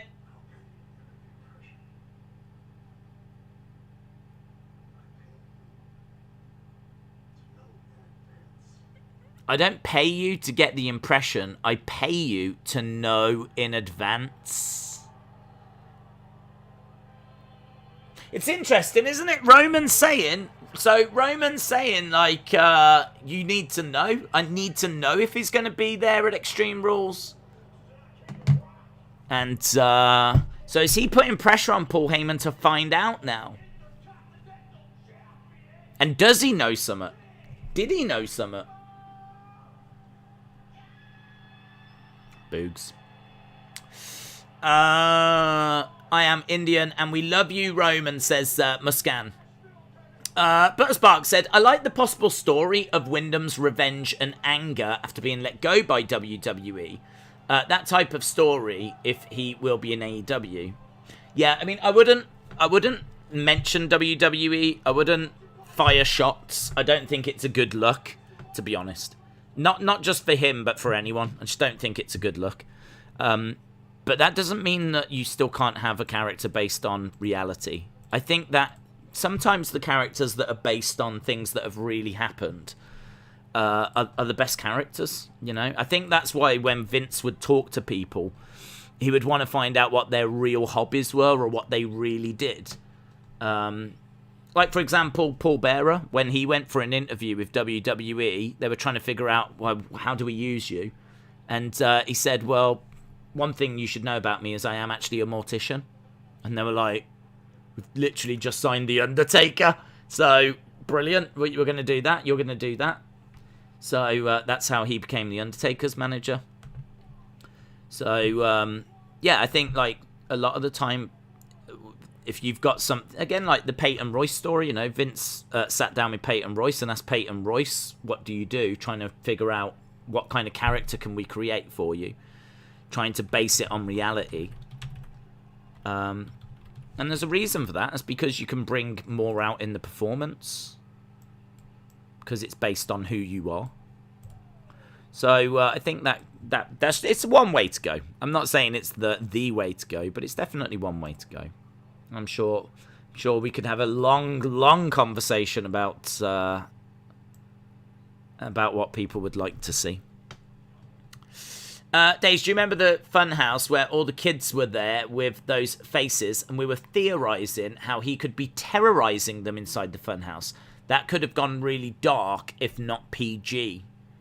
Yeah. BBB Yipsy said, I do not like WWE when they try to do contenders matches versus the champions.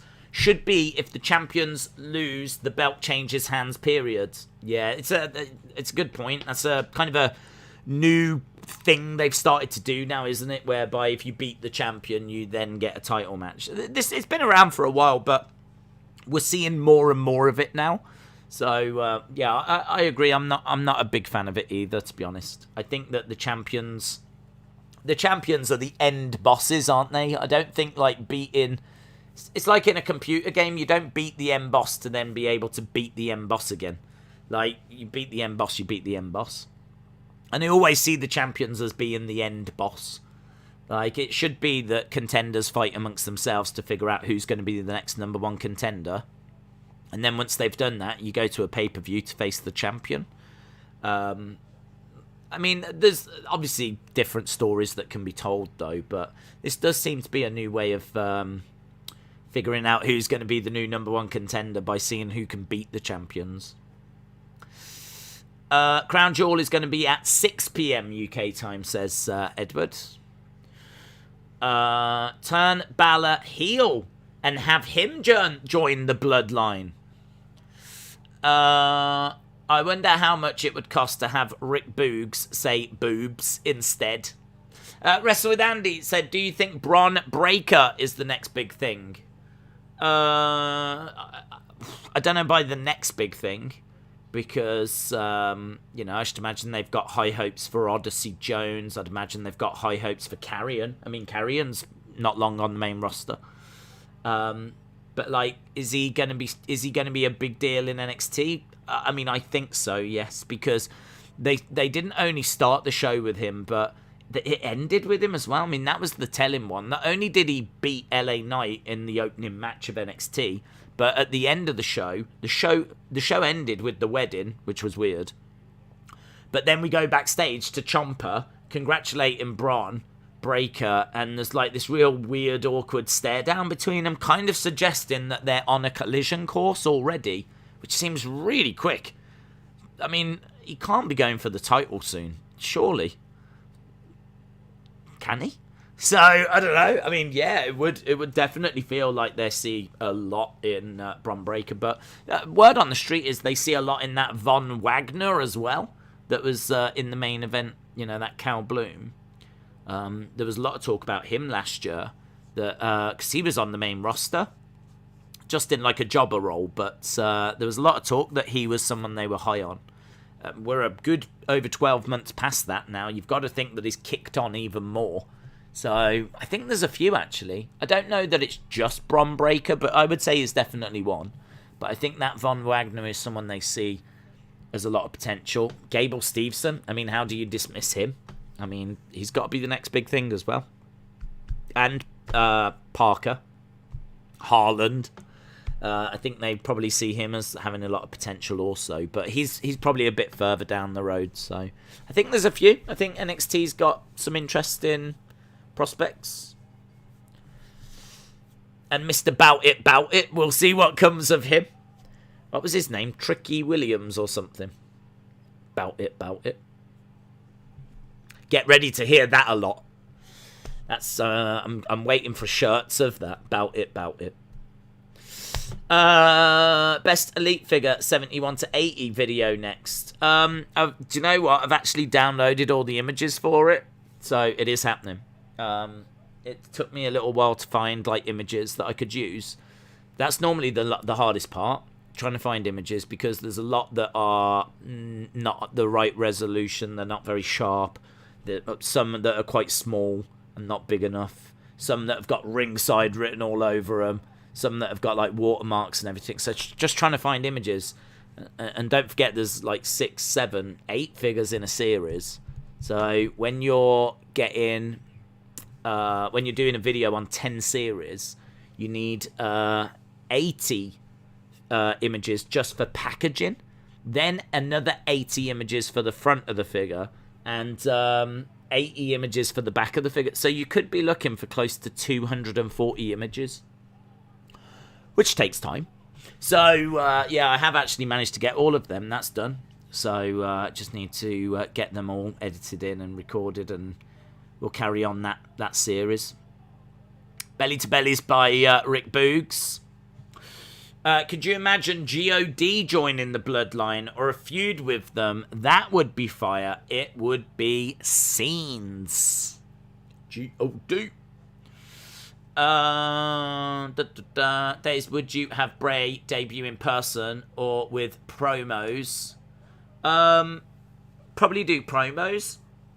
I'd probably do cryptic promos where you don't see him. Boogs wins.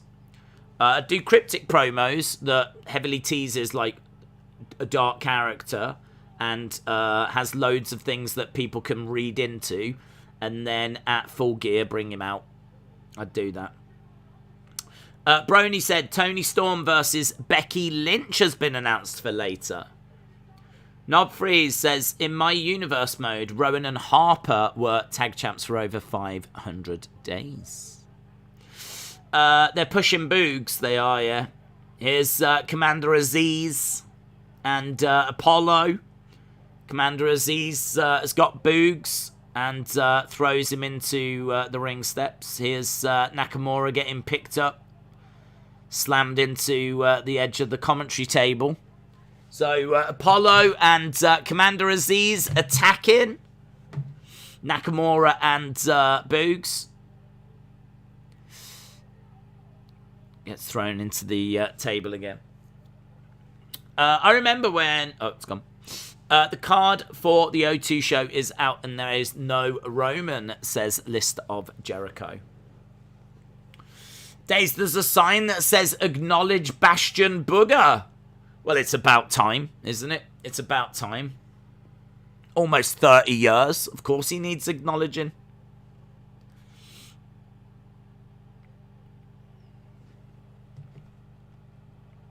Right. Is this your king?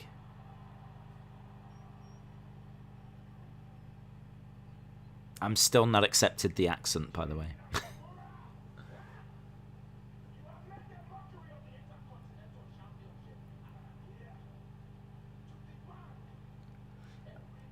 I'm here to demand a rematch.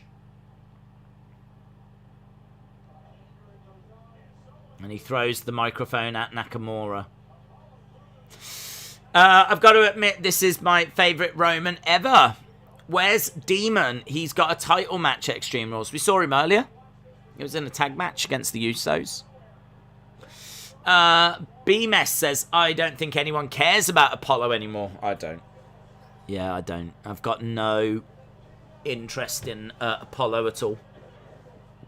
I've got no interest in this feud, actually. I love Nakamura, but this ain't where it's at. It's probably going to be a long journey, says Chronic Effect. Chronic Effect, what are you on about? Are these song lyrics or what's going on, Chronic Effect? Help us to understand.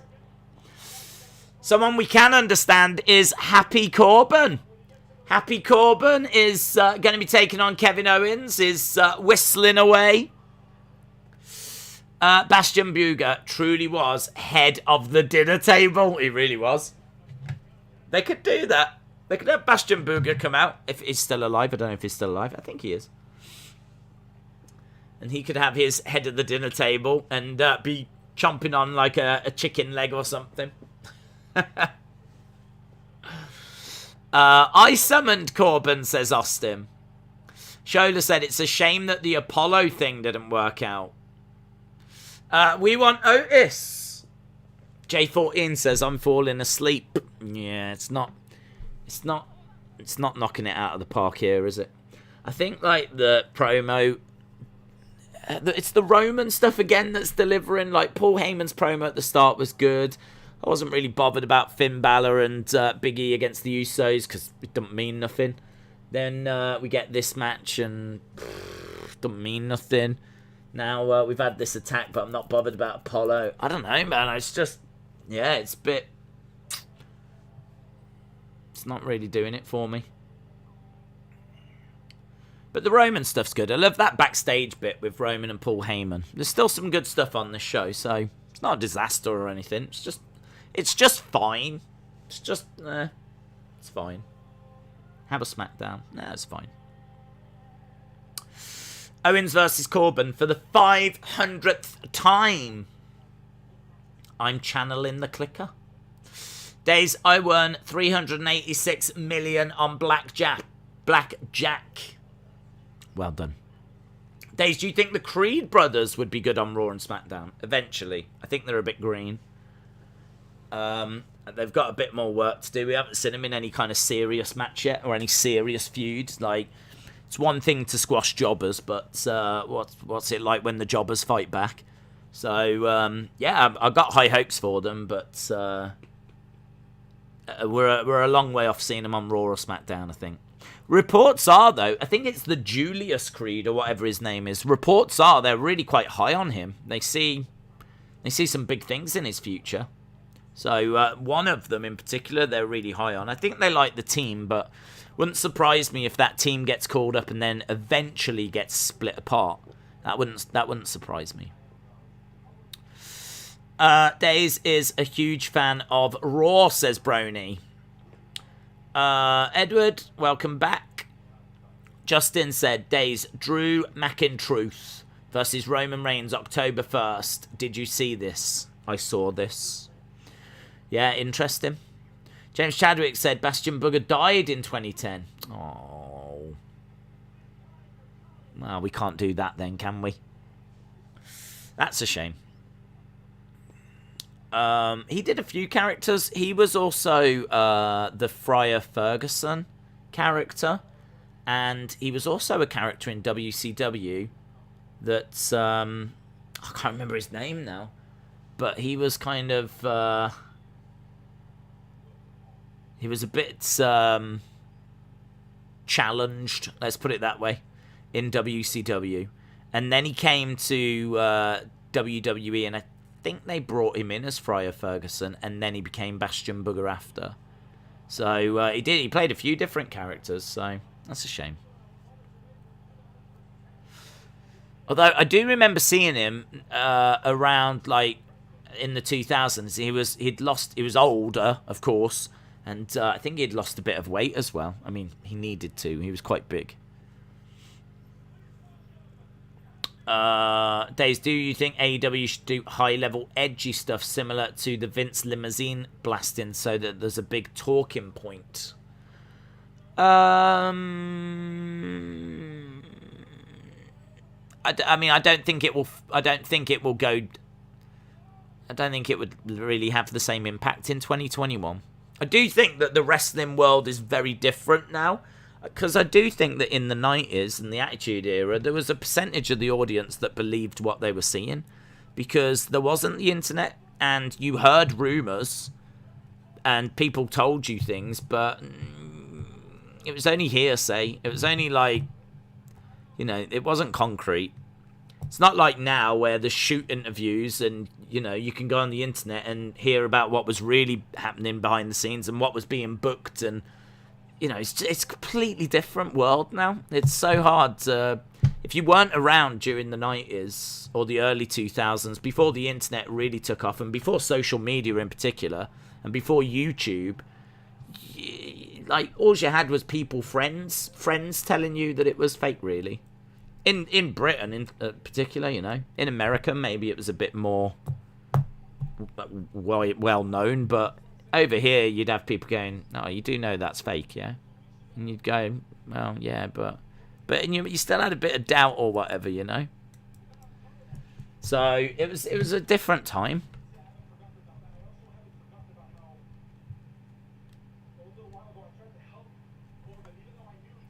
Here's Owens tonight. He's going to use the anger as fuel.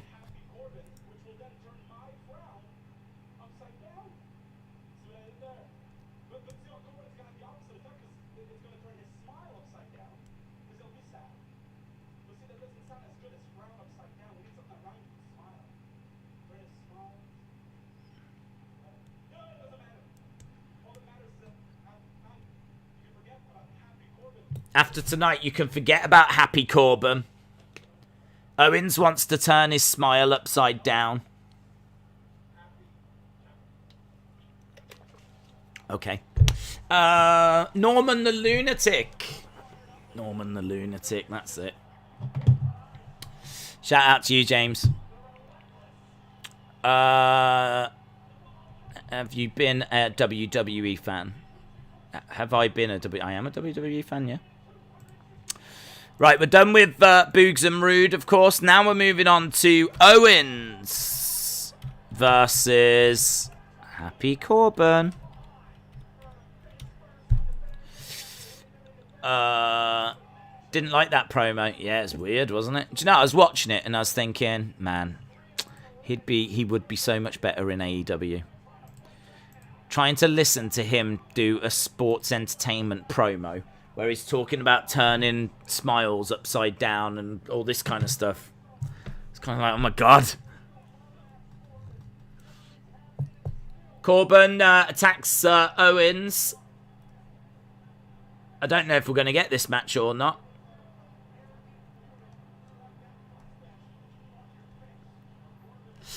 I can't stand Corbin, says James Chadwick. John said, beside the draft, USA Network and Fox should trade shows, with Raw going to Fox and Smackdown going to the USA Network.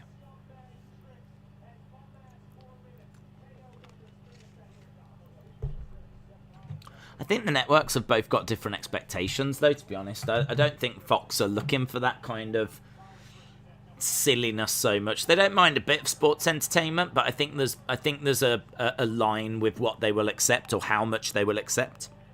I don't think USA Network have got that. So if you was to move Raw over to here, like the branding, the superstars and everything, then I think it would feel a bit more like what SmackDown does.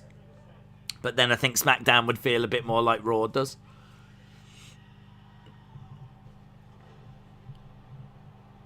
Right, here's Seth. Now, this is going to be a really interesting segment. So we're not actually getting that match now. So Owens was attacked by Happy Corbin, and that's that done. So, brilliant.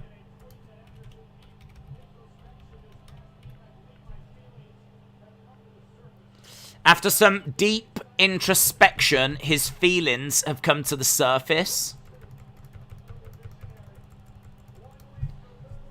Let's see what he's got to say. I mean, the way that he's got his arms outstretched and the way that he's smiling and dancing and he's wearing a, like, silver suit. It's the kind of suit you'd expect a spaceman to wear. But, yeah, now that he's doing this, I'm thinking that he's full-blown heel still. Doubling down on the heel stuff. He's got a silver tie, silver suit, silver trainers.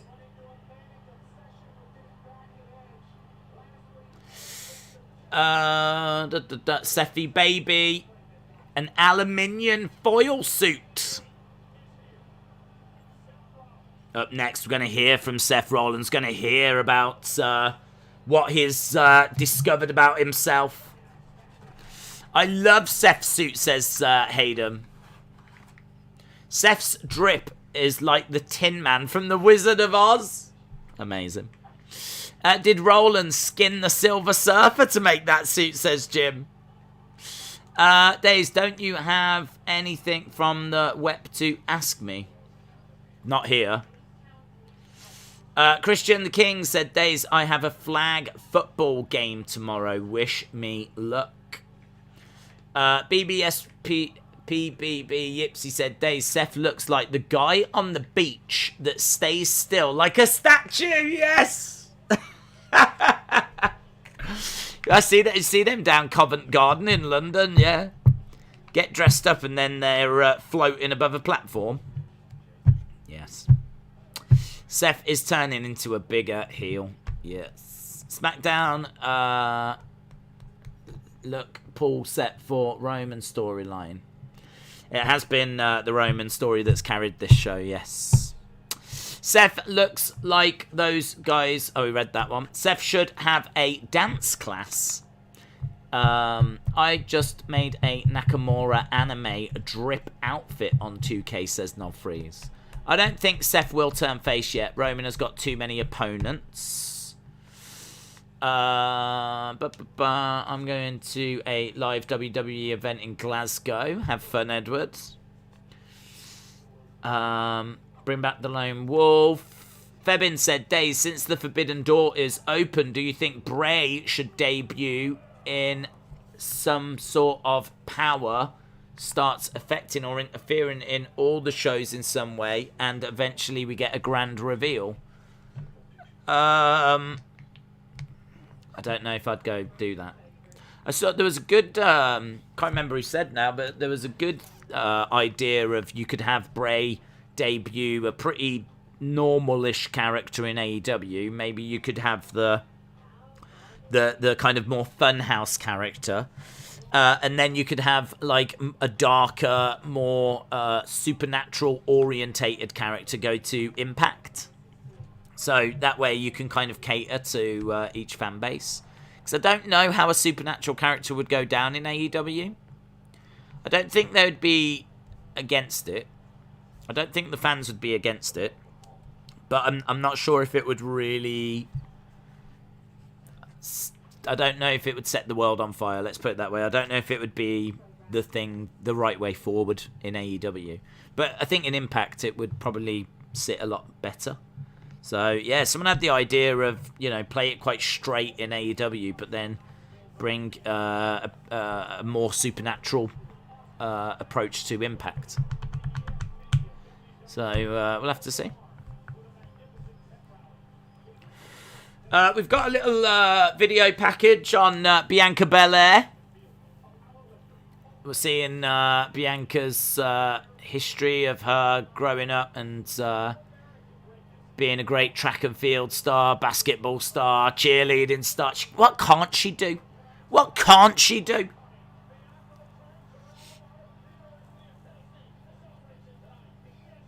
The Bianca Belair homecoming tonight on SmackDown. But before we get to that, we're going to hear from Seth. Oh, here's Heyman. Hang on. Kayla. We always get a Kayla segment. There she is. Well, listen, my sources told me that Brock Lesnar may be heading to Monday Night Raw in the upcoming WWE draft. Is Brock aware of these rumors? Brock might be going to Raw as part of the draft.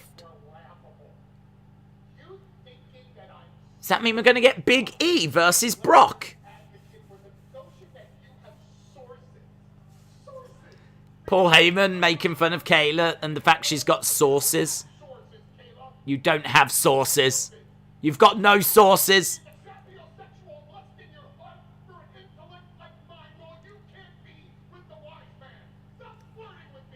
Stop flirting with me. You can't be with the wise man. Look at the face on Kayla.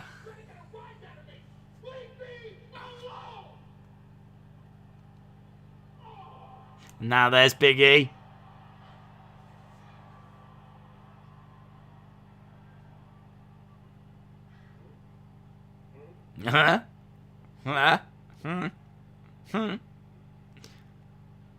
Congratulations.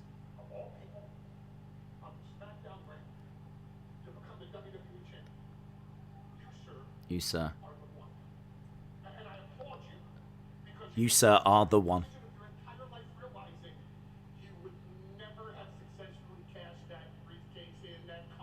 You would never have successfully cashed in. Yeah, I'm Roman, so he's congratulated him.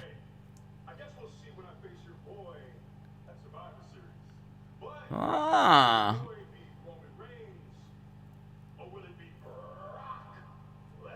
So WWE confirming it will be champion then, or at least Big E saying that it's going to be champion at Survivor Series.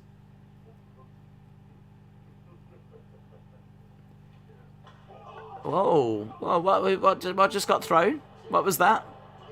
What was that? What just got thrown at him? They're beating up Big E, the Usos.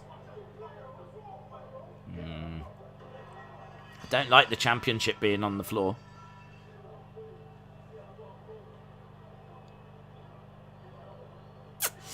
Usos attack Big E. Yeah, a couple of things we've learnt there. So, rumours that Brock is on his way to Raw. Only rumours, not confirmed.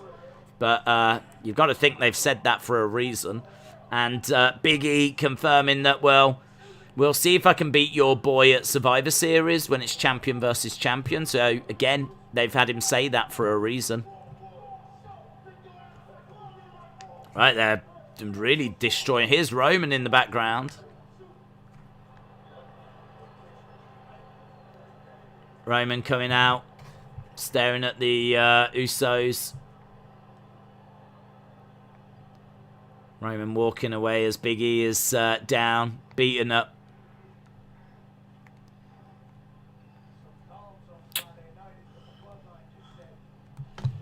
Right, there we go. Well, good segment, that. Really good segment. I loved it when he said, like, stop flirting with me, and, like, Kayla's like... You can tell they really enjoy, like, working together. I think Paul Heyman loves trying to get Kayla to, like, laugh.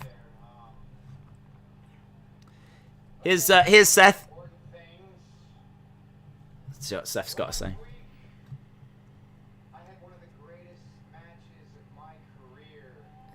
He said he had one of the best matches of his career last week.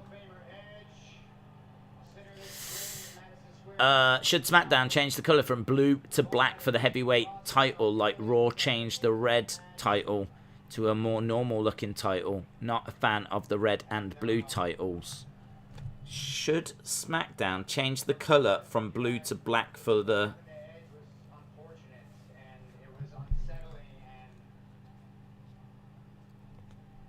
Hang on. Seth says what happened to Edge was scary. When my boot came down right here, across the back of his neck. Yeah, where's he going with this? I heard a pop. I heard a pop. And I felt a crunch. And I felt a crunch. Apparently he is away for a few months, Edge.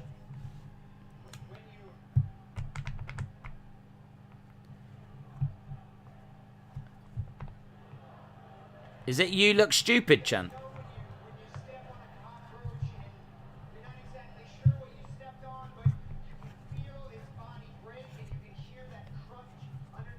You step on a cockroach and you can feel the cockroach break. Okay.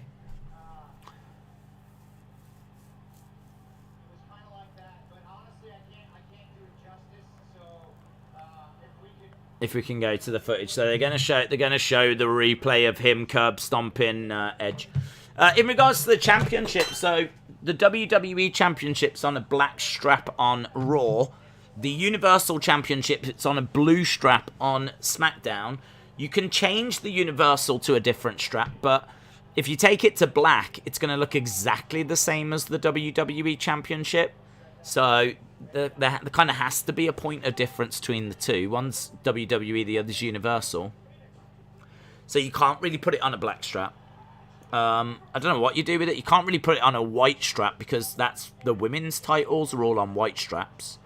So you can't go white strap. You can't go black strap.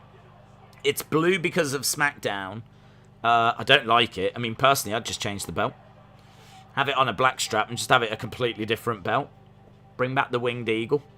Or, you know, give us something different. But all the belts are quite uniformed, aren't they, with the big logo. So I don't think they'll change anything, to be honest. Because it's hard to know how they would change it.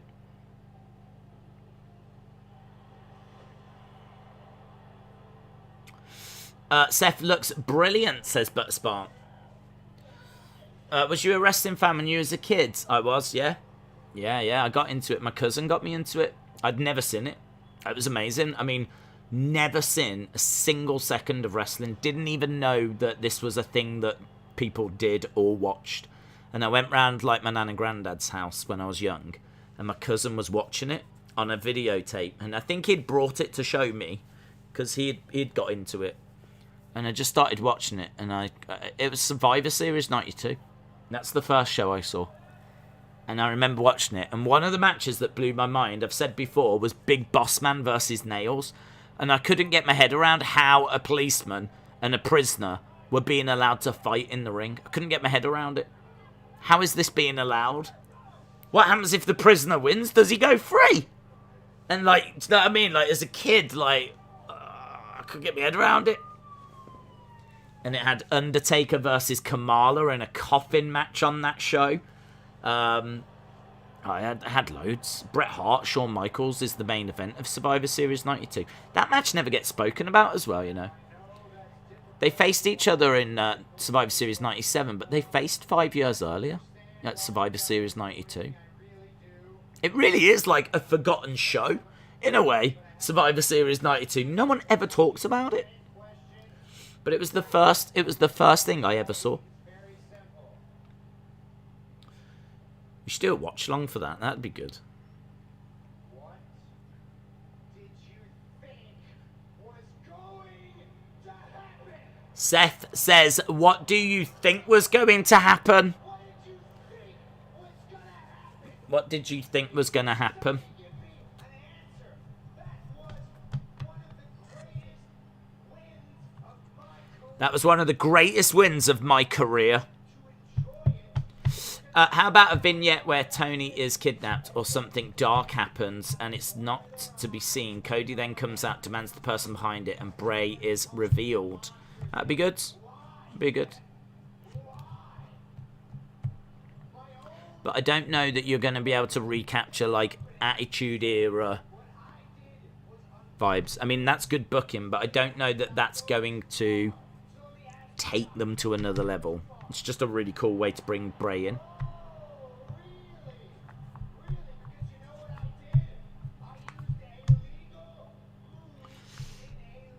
I used a legal move in a legal match.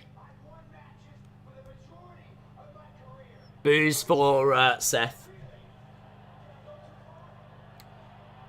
Seth asking, did I go too far?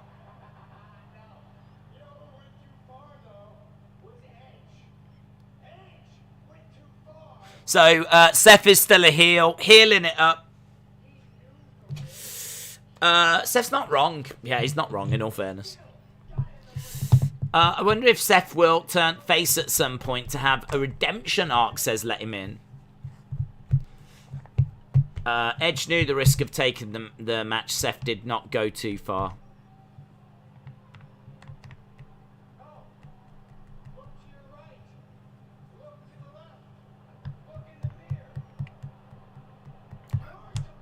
You're to blame. Seth says, who's to blame? Well, look to the left, look to the right, look in the mirror. You're to blame.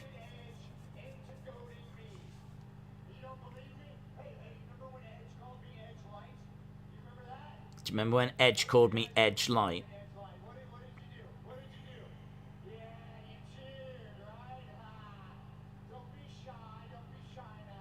What's next for Seth? Who's going to interfere here? I don't care about all this. This is just jibber jabber.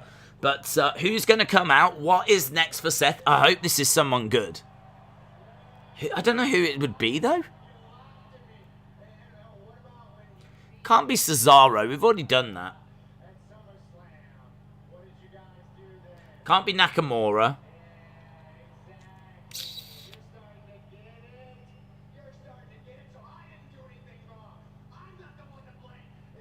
Can't be Kevin Owens. Otis. He's a heel, isn't he, though? He's a heel. If I don't get enough tinfoil to wrap something, I'm going to ask Seth for his jacket, says John.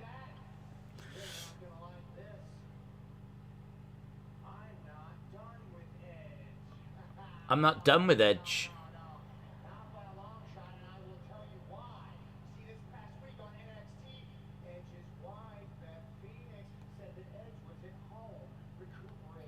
Yeah. Edge. If you're at home. I'd imagine you're watching right now.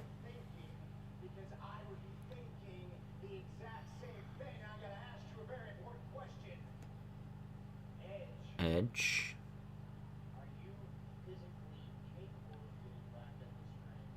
Are you physically capable of getting back into the ring? Are you emotionally capable? Wow. Bibby. It's going to be Bibby. But is Edge coming back? Yeah, apparently so. But reports today say it's going to be a few months. Yeah, but who? I don't know who. I don't know who it could be. Seth is a good promo.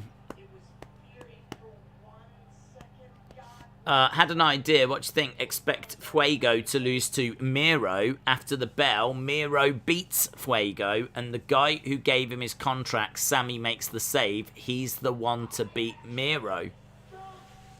Yeah, that could be all right. I'd be all right with that. I think Sammy being TNT champ would be good.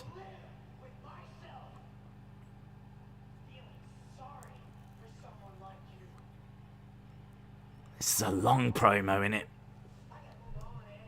I've got to move on, says Seth.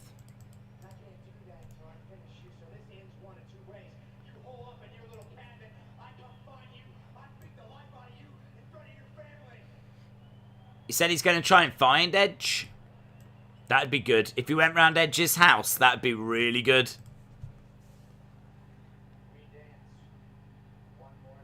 We dance one more time.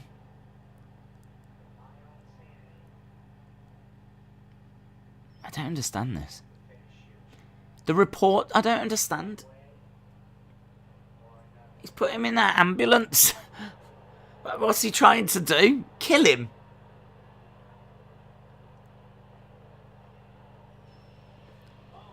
Nah. That misses the mark for me. I don't get it.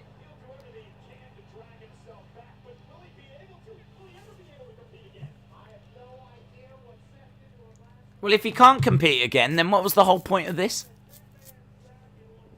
I thought someone was going to interfere. That's what I was hoping for. Weird. This SmackDown has been a bit all over the place. Please don't turn into Raw, says Shola. That promo was dragging, says Xavier. Thoughts on Heyman presenting Roman with a special tribal chief belt? Might as well give him a specialised belt to remember a historic long reign. It could be cool. Could be cool.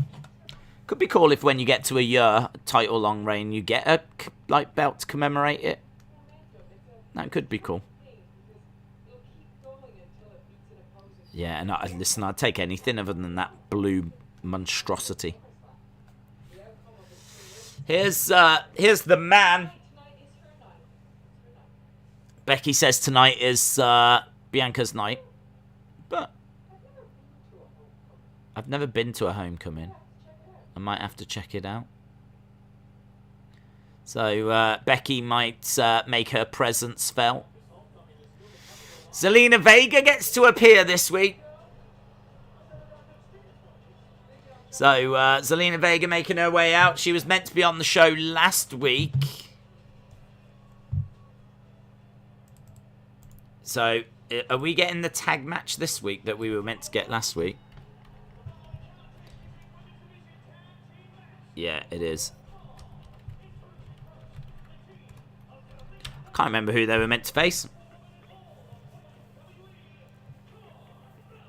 Zelina and Carmella making their way down against Toni Storm and Liv. The wild child of the 80s, Toni Storm. The wild child of the 80s. Is that what they're calling her now? Tony, the wild child of the 80s. Storm. Fair play. Right, get in your halftime scores. Legend Killer, shout out to you. Halftime scores. What are your halftime scores? That $900 Ric Flair Special Edition Championship didn't age well. You are right, Ronnie. Can't imagine they're going to sell many of them. Did you see the news about the John Cena NFTs? John Cena NFTs, they made 1,000 available for $1,000 each. And apparently they sold 37. John Cena came out and said it was an epic fail.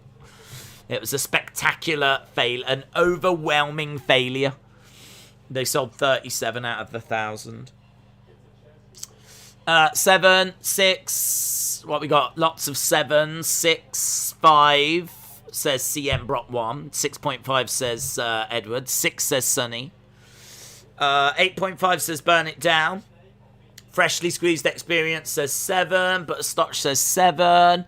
To Boy says 575, 6.5, 5. 375 says Brian. 5 says 1987, big fan. 7 says Scott. 8 says LD Cool. 7 Freshly Squeezed. 7.5 says I Will Call the Cops. Legend Killer says 6.5. Robin says 6. J14 says 6, 6, 7. 7.19. 7 says Austin. 8 says Switchblade. How is she a child of the 80s? She wasn't born until 2009. I'm pretty sure she was born later than 2009. If she was born in 2009, then she would be 12. She looks older than 12. 7, 5. How long do you think Randy is out? I don't know. Is he out? Why is he out? I didn't see anything saying he was out. I saw something saying MVP is out, but I didn't see something saying that Randy's out. Hayden says 7. Brony says 6.75. Days, where do you see the rumours as I want to read them? Just go onto Google, put WWE, and then just search like through the news, and just have a look down there. Dave Meltzer's always worth following. Sean Ross Sapp's always worth following. WrestleVotes is always worth following. I just get my news that way. But vast majority of the time, it's Sean Ross Sapp or it's Dave Meltzer that's reported something, and then it gets picked up by others. Obviously, Brian Alvarez tends to put out like ratings. There might be somewhere else where you can get rating information, but I tend to just wait for Brian Alvarez to tweet that out. Lots of 6s. 6.5, 5, 7. Did you hear the Hurt Business is getting back together? No. I heard Big E say that he wanted them to get back together to take on the New Day, but I didn't hear a report that they were getting back together. We could get Bloodline New Day at Extreme Rules. That could be fun. Right, Liv Morgan getting her entrance. I think we're about a 6 for the score. A lot of 7s, but there was a lot of 5s and 6s as well. So yeah, I'll go with like a 6 for the average. Right, Toni Storm and Liv Morgan.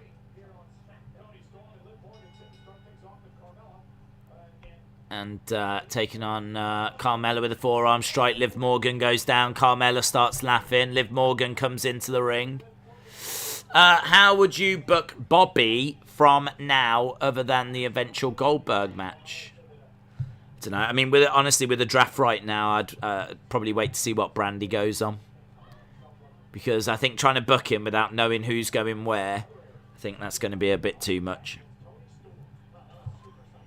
So once we know who's where and we know who's on what brand, then that'll give us a bit more clarity. Buying an NFT is like making an in-app purchase. You're really not getting anything, says Rick Roll. Yeah, I don't know if NFTs are going to really take off. I kind of feel like there's potentially something there, maybe with trading cards, where, you know, rather than them having to print loads of cards, like, I could see it being digital.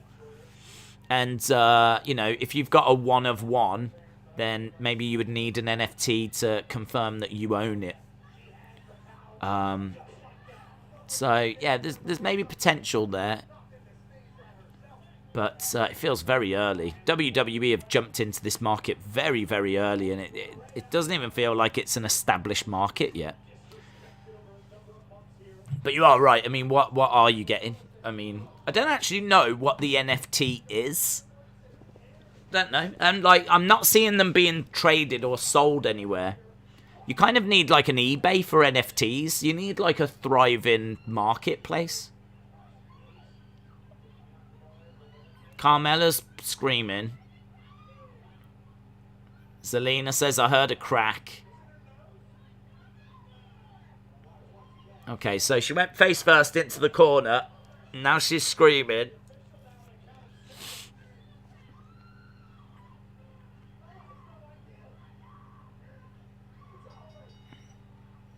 Okay, so she's been counted out.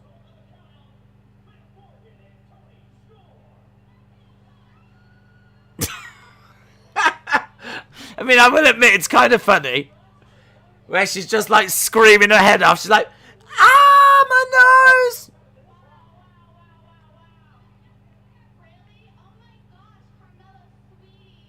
Carmella, sweetie.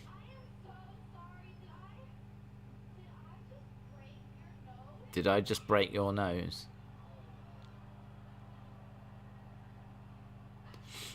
Zelina's like, do this, do this, do this.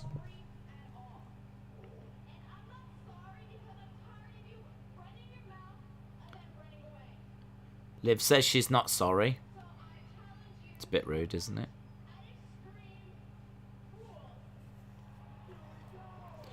Carmella versus Liv Morgan at Extreme Rules.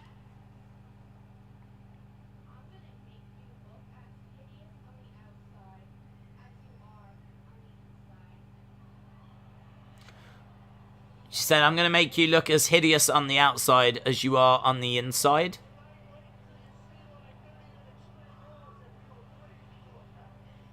Okay.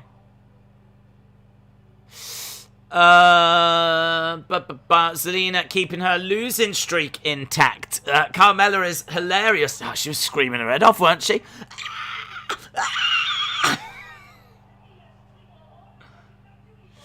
Street Profits. Montez says we are celebrating tonight. How soon before Goldberg shows up and challenges Big E for the title? That seems to be the thing he does with new champions, says Justin. That's a good shout, yeah. He's probably on his way. He's probably waiting at Raw as we speak.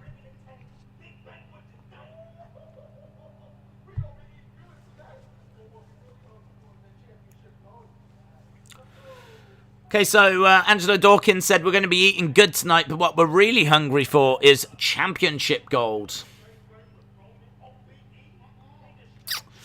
Liv versus Mella at Extreme Rules. What? OMG. Was the nose break at work? It was at work. If she had broken her nose, there would have been, like, doctors that would have gone to her, like, straight away. The fact that she was screaming her head off and walking around ringside and no one came to help her. Yeah, it was a work. Liv versus Carmella Extreme Rules. The true main event has been made. Yes. I think SmackDown gone a step back. Nose for a nose match. Carmella beat 33 on the inside, but on the outside, that's debatable. The Saga of the Demon next. Yeah, we've got a little thing on the Demon coming up. We're an hour, like, we've got 37 minutes. We're an hour and 20 odd minutes into this show. Ain't grabbing me. There's been very little here that I think has been Smackdown quality. Let's put it that way. The Saga of the Demon will be interesting, says Brony. Smackdown feels like Raw tonight. Maybe not that bad, says Shola. At least they could have Goldberg versus Bobby again at Crown Jewel, but only this time without the title. That's true. Do you remember Bobby attacked Goldberg's kid? And Goldberg said that he was going to come for Bobby. So, yeah, I could definitely see them doing that match. Goldberg versus Bobby at Saudi Arabia. And but it being about the kid. About the fact that Bobby put his hands on... and I could see, honestly, Goldberg winning that.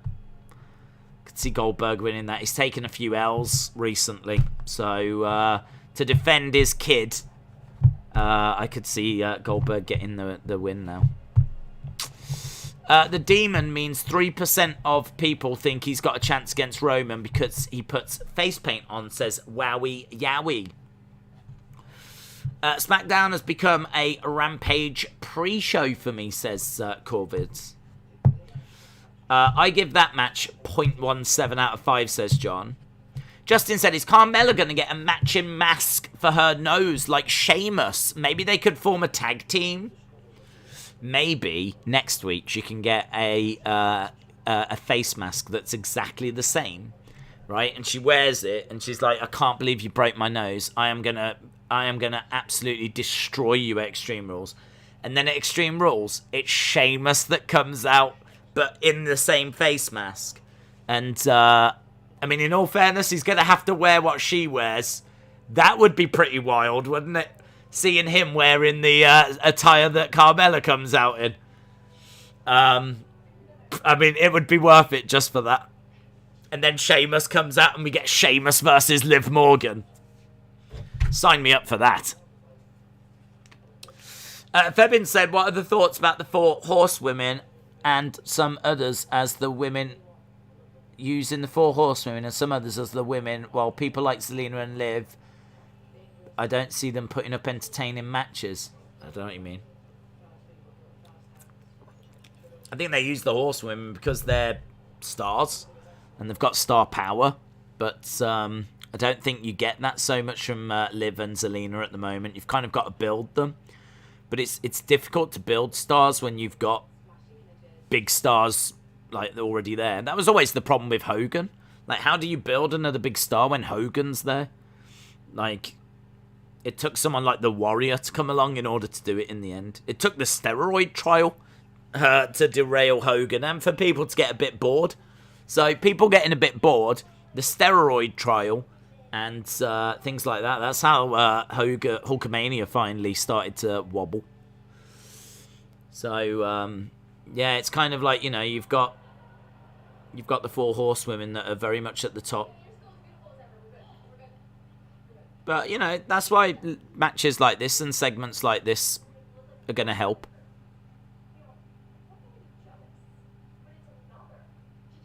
There's normally criticism where there isn't like a second women's feud. So this is, you know, credit where it's due.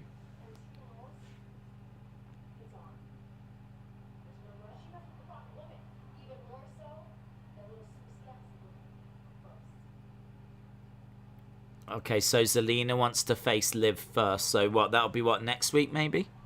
Here's Finn. Everyone wants to know where the demon comes from.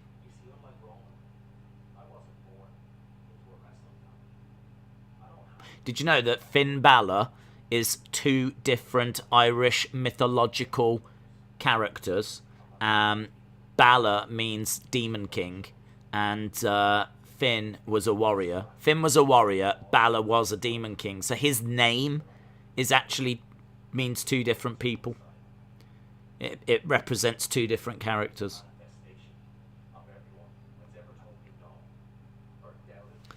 The demon is a manifestation of everyone that's ever told me no. It unlocks a rage inside of me. It's so weird they have gone back to this after spending 2 years distancing themselves from it. It is strange.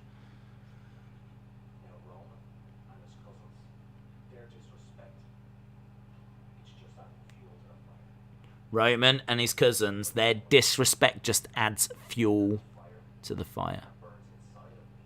Yeah.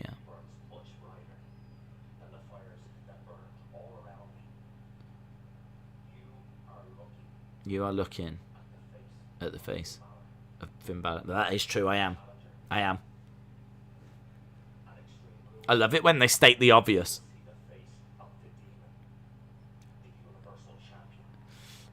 At Extreme Rules, you will see the face of the demon.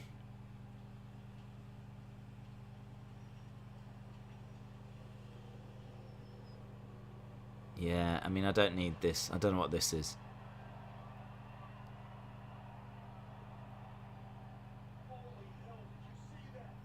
Are they trying to make the demon supernatural now? Let's not go down these roads.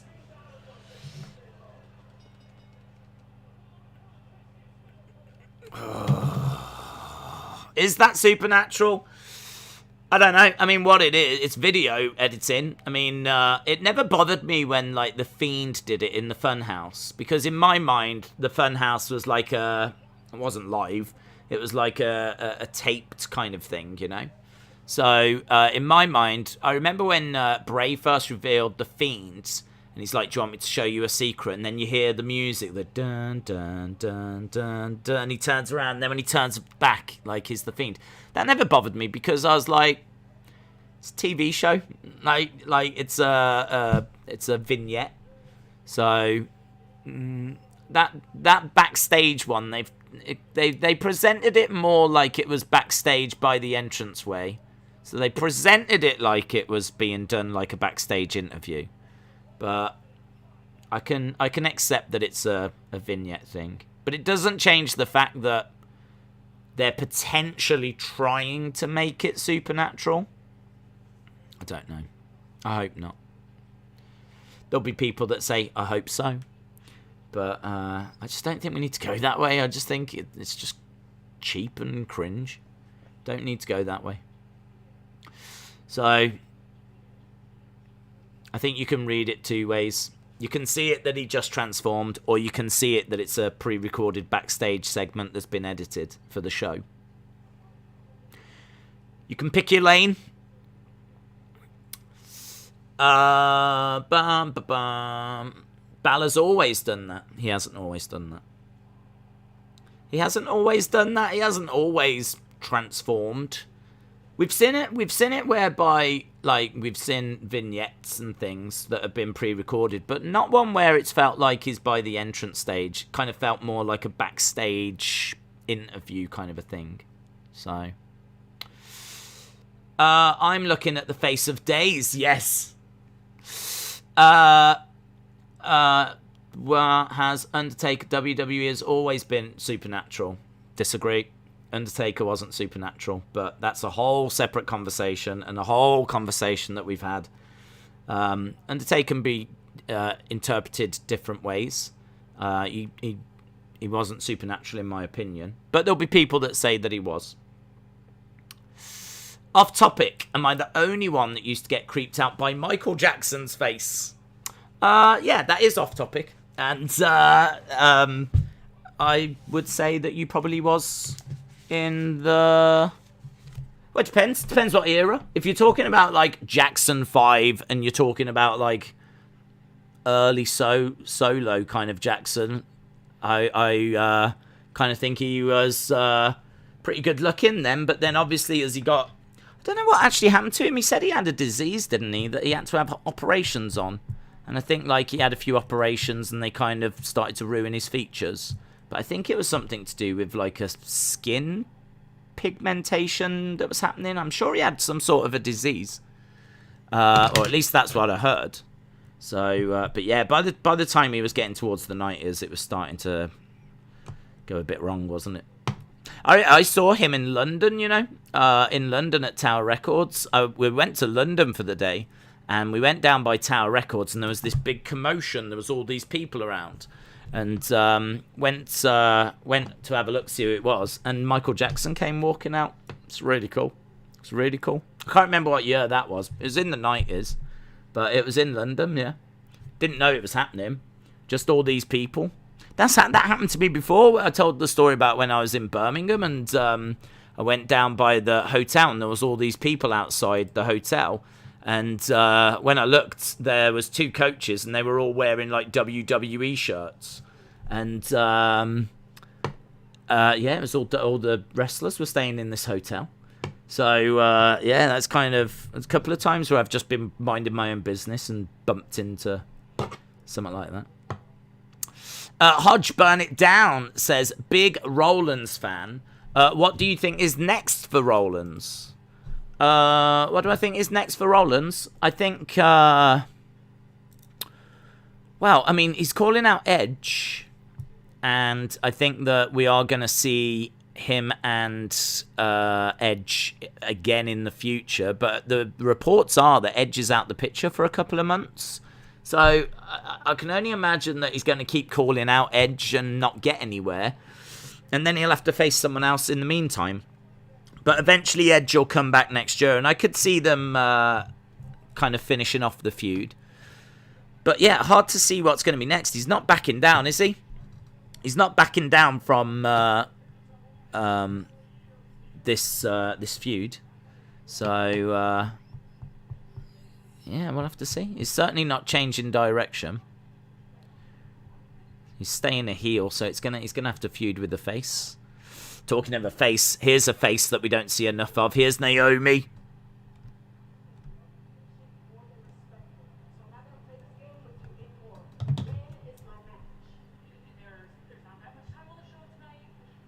When's my match? Come back to me next week. I don't know what your issue is with me, nor do I care.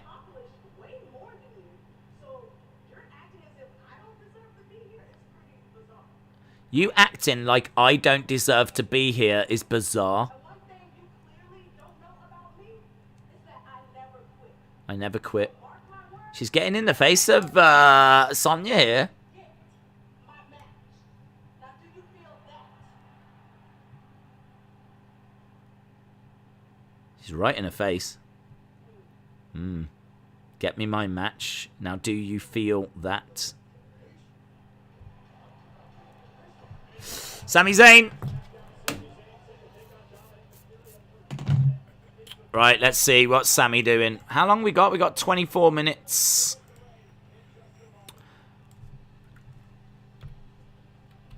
Sami Zayn. Kyle said, is it true that The Undertaker can return anytime? There was rumours, people saying that he was coming back, but those rumours were found to be false. I think the word was for MSG last week, wasn't it? But turns out there was no plans, and I don't know where those rumours started, to be honest.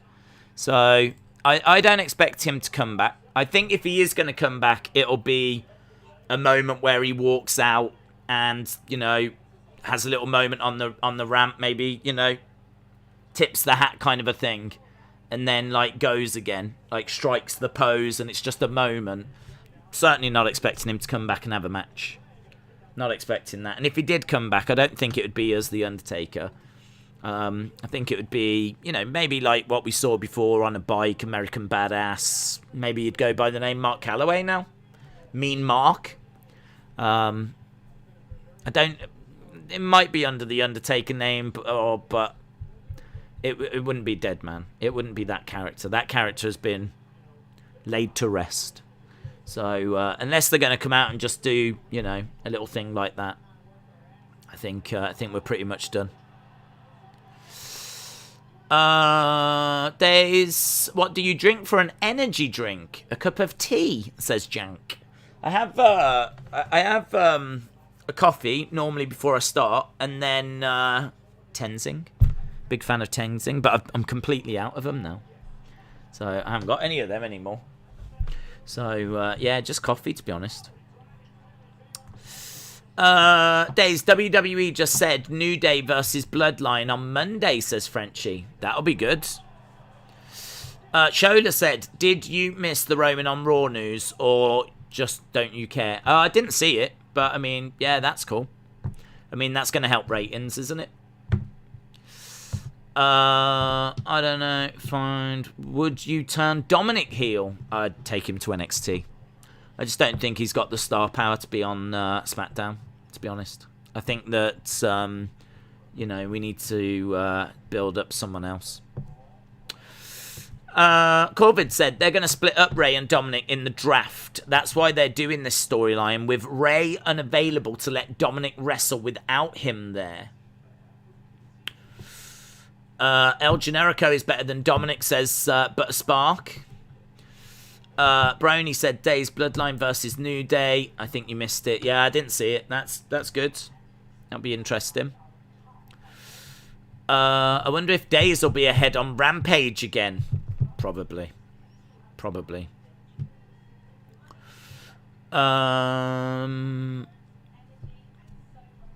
Right, we are at commercial break again. 20 minutes? What's the main event of tonight? I don't even know what the main event is. Have they said what the main event of tonight is? John said, maybe Undertaker can be one of the team captains at Survivor Series like Hulk, Hogan and Flair. Otherwise, there doesn't seem to be a point in bringing him back.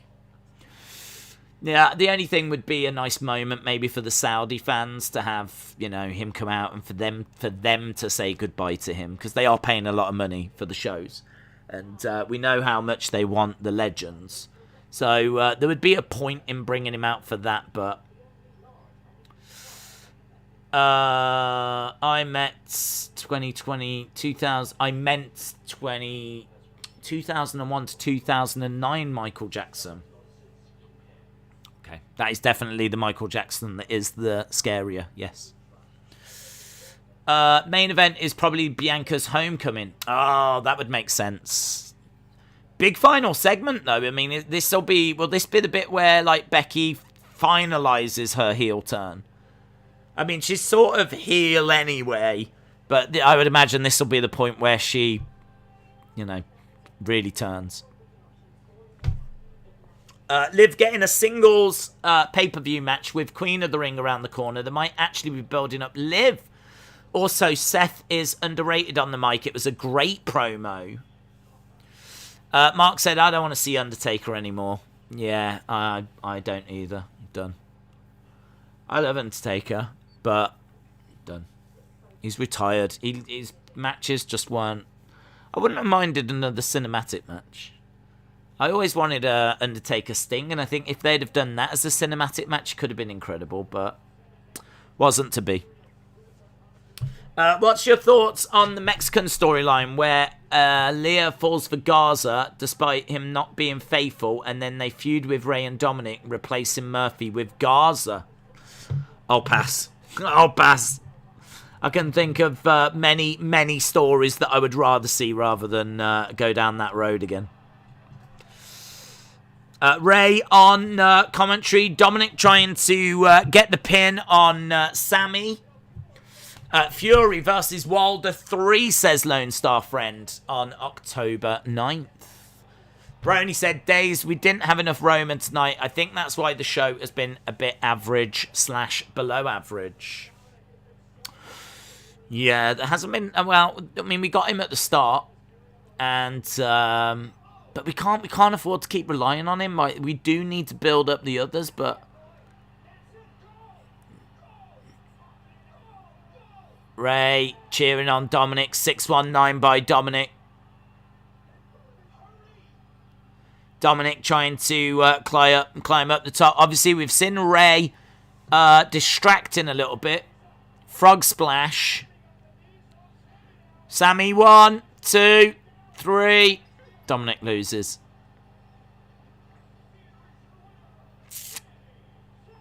Sami Zayn beats Dominic.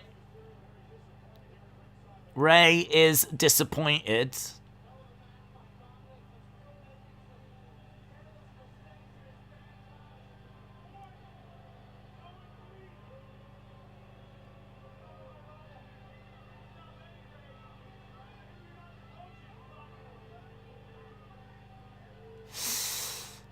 Sammy 4, Dominic 0. Had Sammy on the outside. Ray stepping into the ring.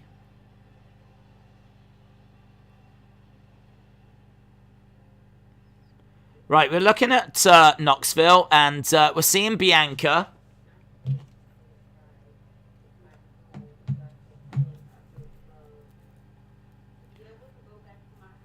She's meeting Kane. There's Bianca going back to her high school. What are those shirts? They were wearing some Toy Story thing. What the hell's that?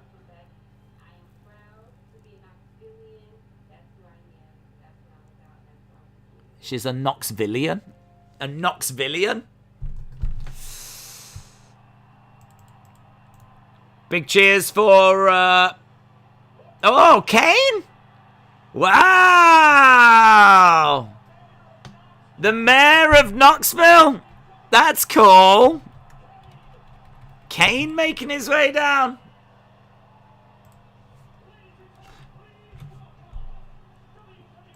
WWE Superstar Hall of Famer Kane.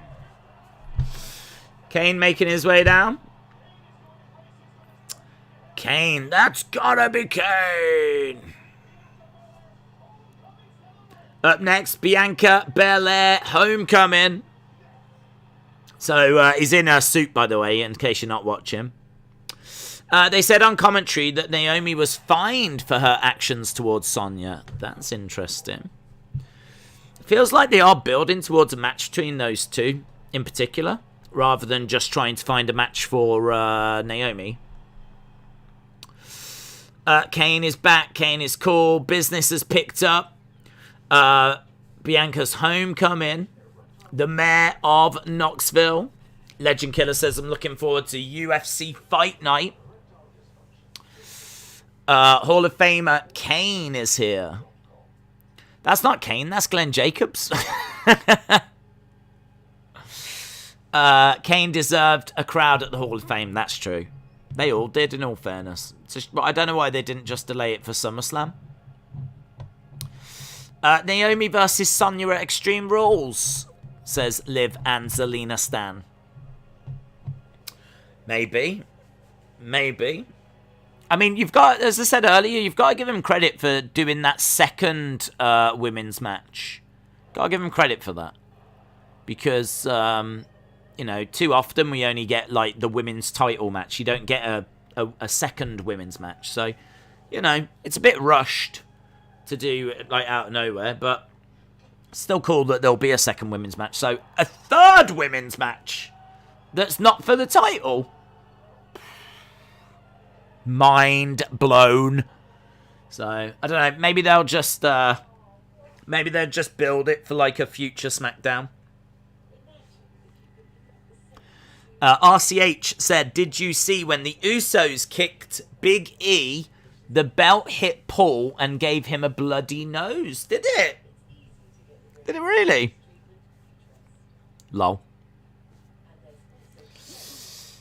Why is Kane in this Bianca segment? Because it's going to turn out that she is his daughter.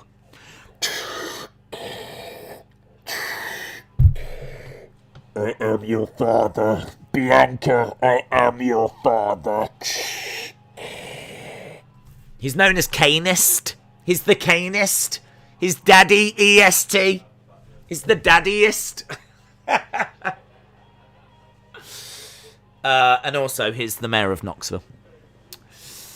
I see Kane. I give the show 10 out of 10. I said that Naomi and Sonya would happen, says Edward. SmackDown is in Tennessee and is also in Bianca's hometown. Right, we're getting an advert for the draft. Change is coming. An epic 2-night event.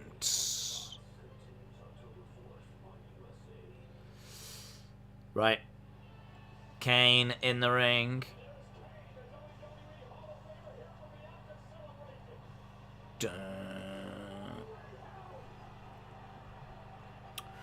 What have we got? What have we got in the ring?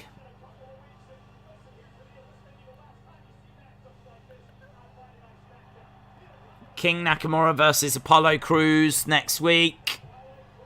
There's some on a table. There's some kind of presentation. I don't know what they're going to present.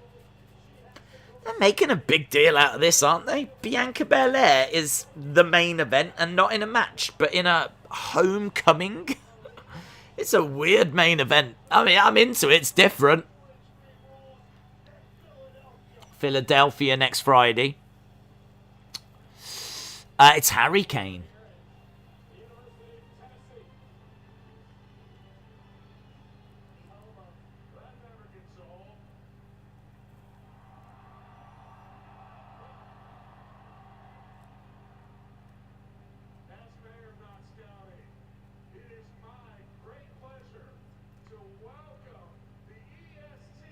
Look at the balloons.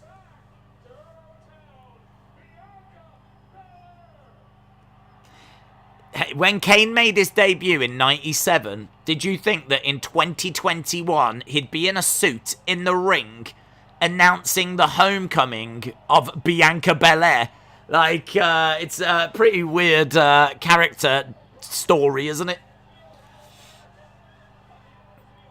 Here he is, the mayor of Knoxville, introducing Bianca Belair, who's swinging her hair around and skipping her way down to the ring. Her family in the front row.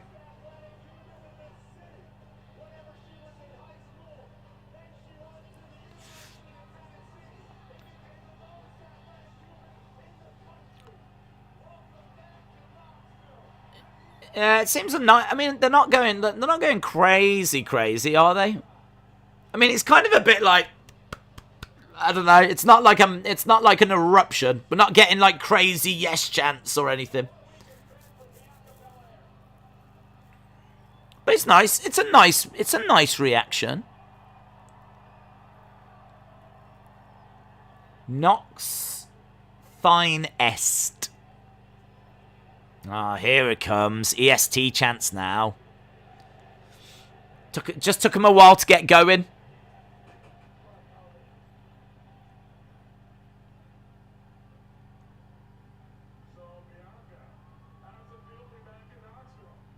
So we know that Becky's coming down. She said that she wanted to see her homecoming up close.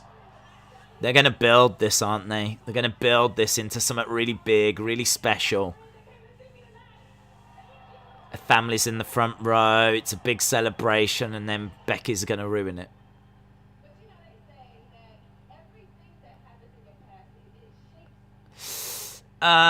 She's no Stone Cold or Rock. It's a key. She's going to get the key to the city.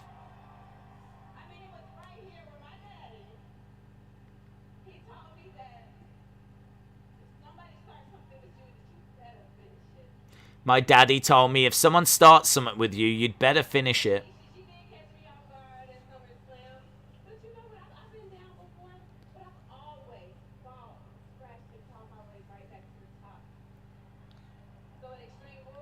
At Extreme Rules, I'm going to take back my Women's Championship. EST signs. Okay. It was really emotional from Bianca. And Kane goes, okay. Huge celebration. Huge celebration. Whatever it is, Becky will destroy it, says Corvid.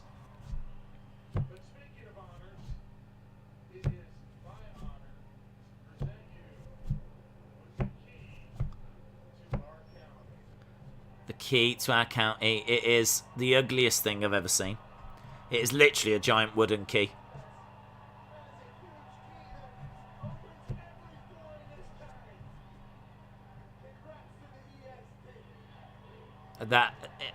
It couldn't look cheaper if it tried. It couldn't look cheaper.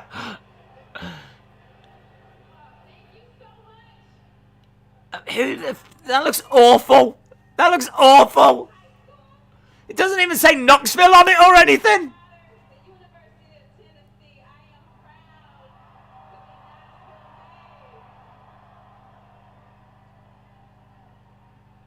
I hope Becky breaks it. That deserves to be broken.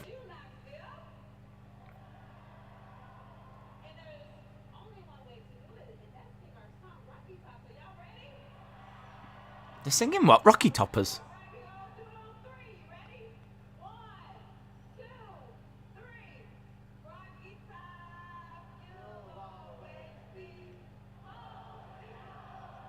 What is this?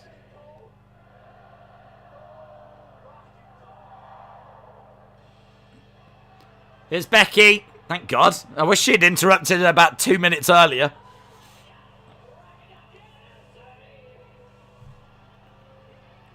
The man is here.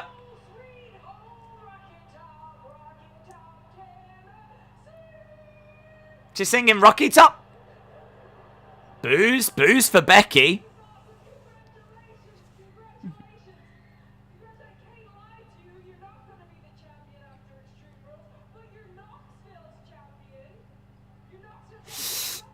It's not Britt Baker in Pittsburgh levels. Yeah, nah.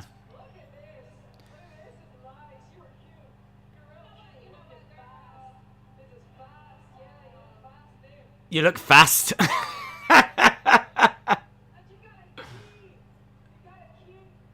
Yeah. You've got a key, but I've got this championship on lock.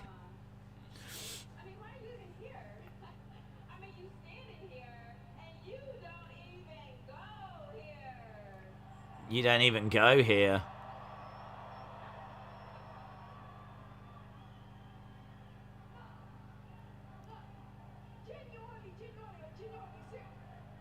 What they're chanting? You don't go here?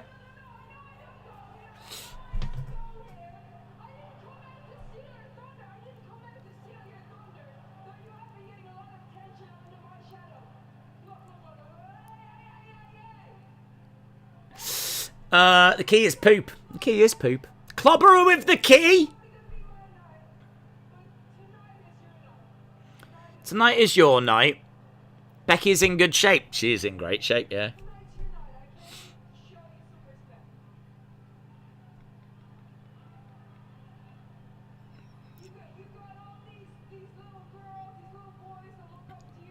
You've got all these little girls, little boys that look up to you. Where are we going with this? We've got 4 minutes. Just hit her with the key. Someone hit someone with the key.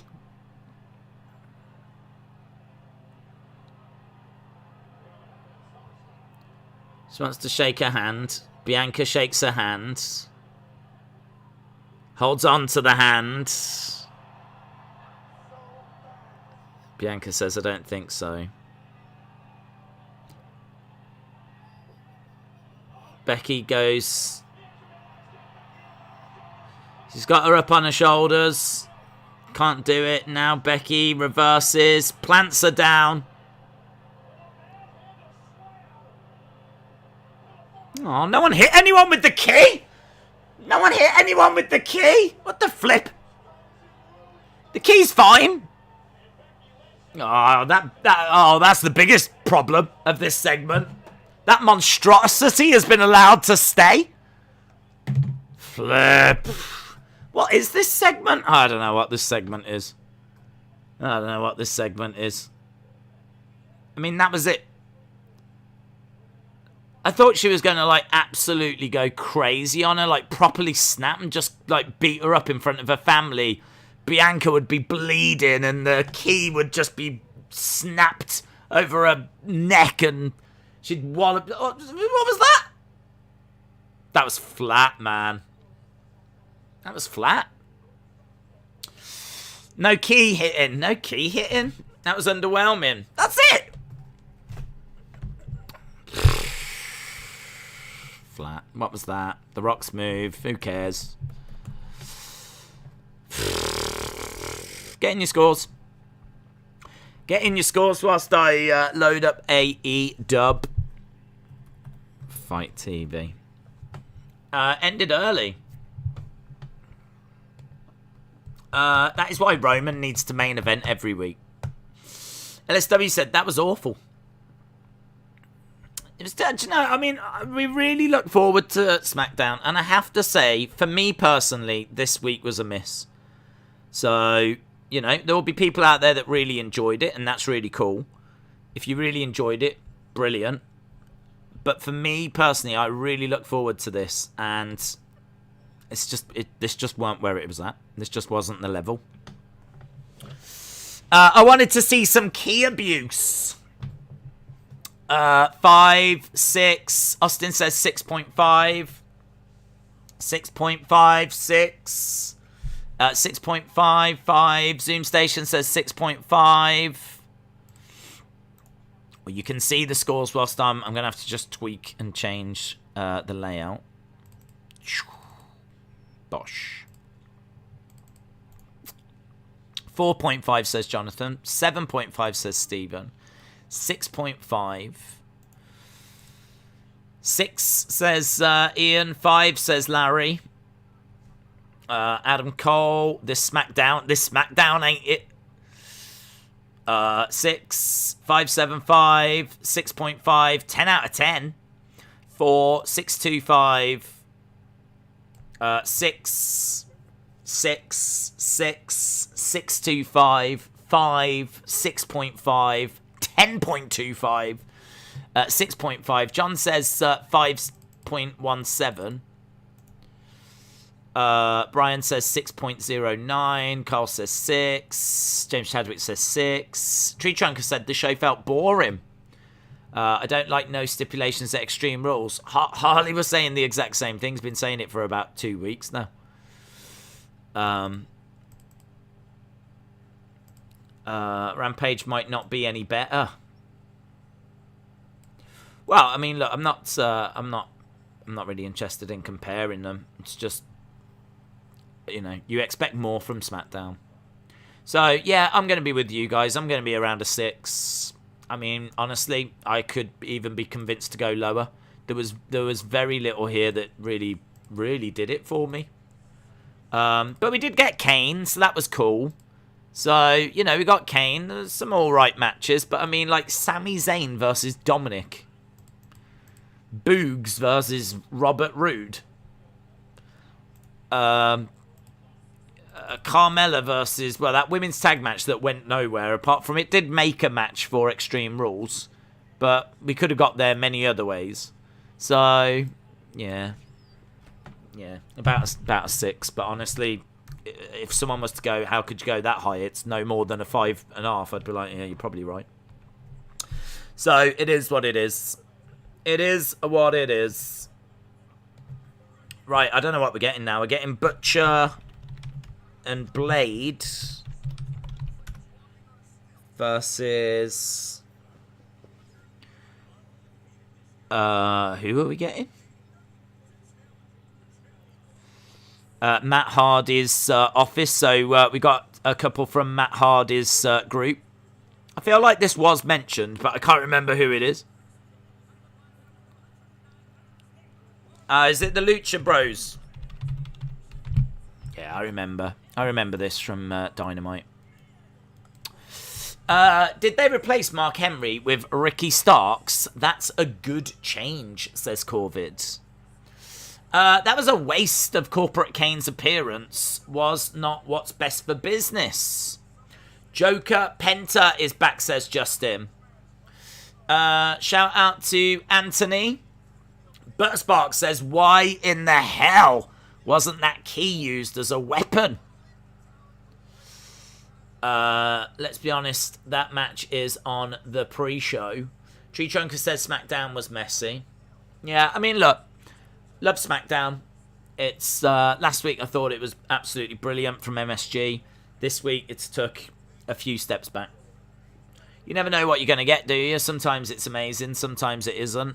Unfortunately, this week is just a week where it's just, you know.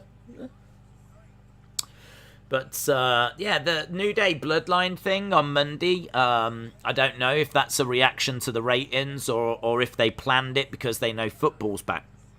But that'll be good, won't it? I mean, now that the NFL has started, it seems like they are trying to give us a more eventful Raw. So, at least that's a positive that's come out of it. The discussion on the plane incident was better than the whole of SmackDown, says Febin. If that's what the key looks like, then I don't want to see the gate, says Jaden. Larry said, did the AEW logo always be in the middle of the ring? No.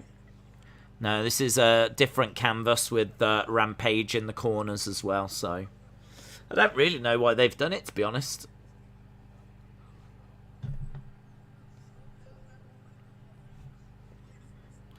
It looks a bit messy. I don't mind the AEW logo in the middle. I probably would have just had Rampage written underneath it rather than had it in the four corners. So it's alright. I'm not really bothered by it. I quite like the AEW thing in the middle. I think that makes sense. Lets you know what you're watching. Do you know what I mean? Because there could be some people that flick through the channels or whatever and might accidentally think this is WWE or something. So, yeah, I don't mind that being in the middle of the ring. The opening sucked. It was just Roman saying, acknowledge me, says Shola. That is true. That is true. It was still quite gripping. Paul Heyman can talk and I can be interested because of how engaging he is. So when he started going off saying why people should acknowledge Roman, why he acknowledges Roman, blah, blah, blah, blah, blah. I got a little something from that. It didn't feel like it was a dumpster fire or anything. Like, it was alright. But it definitely felt like it was a bit of a waste of time in the end. If you missed it, you didn't miss anything.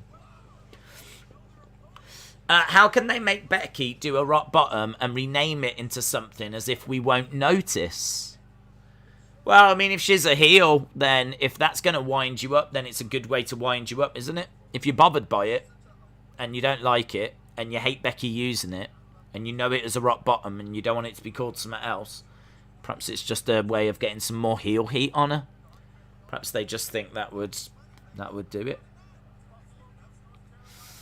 I think Kenny and the Young Bucks are overrated. Did you see Paul betray Roman or betray Brock? Yeah, I think that's a real good question. Like, which way is that going? I don't know. I can't get a read of it, to be honest. I kind of feel like it's going to turn out that I think it might turn out that, like, Roman gets rid of him, but it turns out he was telling the truth. Maybe they go that way. Because I think the obvious thing is that he's actually with Brock. I think that's the obvious thing. That he actually did know that Brock was going to be there. So I actually think if we say that's the most obvious way forward, then anything other than that I think would be quite interesting. No CM Punk tonight. I don't like how everything is a championship contenders match, says Tree Trunker. I think I've got a good reason why Roman's on Raw. I think Drew won't be on Raw because of the UK tour, so they might want to have a replacement. Oh, that's interesting. That's interesting. If the UK tour's on at the same time, then it might be quite a depleted roster, mightn't it? Maybe Paul will betray both Roman and Brock because they've both abused him. That would be good. What if he gets a third person? What if, oh my god, what if, that would be amazing. I love that, John. What if Roman kicks him out of the bloodline because he doesn't believe him, but it turns out he's telling the truth? So he goes to Brock. Brock doesn't want anything to do with him. So he's completely on his own. And then what he does is he arrives with someone new. That would be an amazing twist. So you've got Roman and the Usos and the bloodline and everything. You've got Brock who's back but don't want nothing to do with Paul. Paul doesn't know what to do now, so he goes and finds a new client. That would be great. That would be great. It needs to be someone big. Need to be someone huge. I mean, you'd want a Moody Odyssey Jones kind of a thing, you know? Imagine that. Moody Odyssey Jones. I don't think, like, Volta would be the right person. Don't think that would be the right call.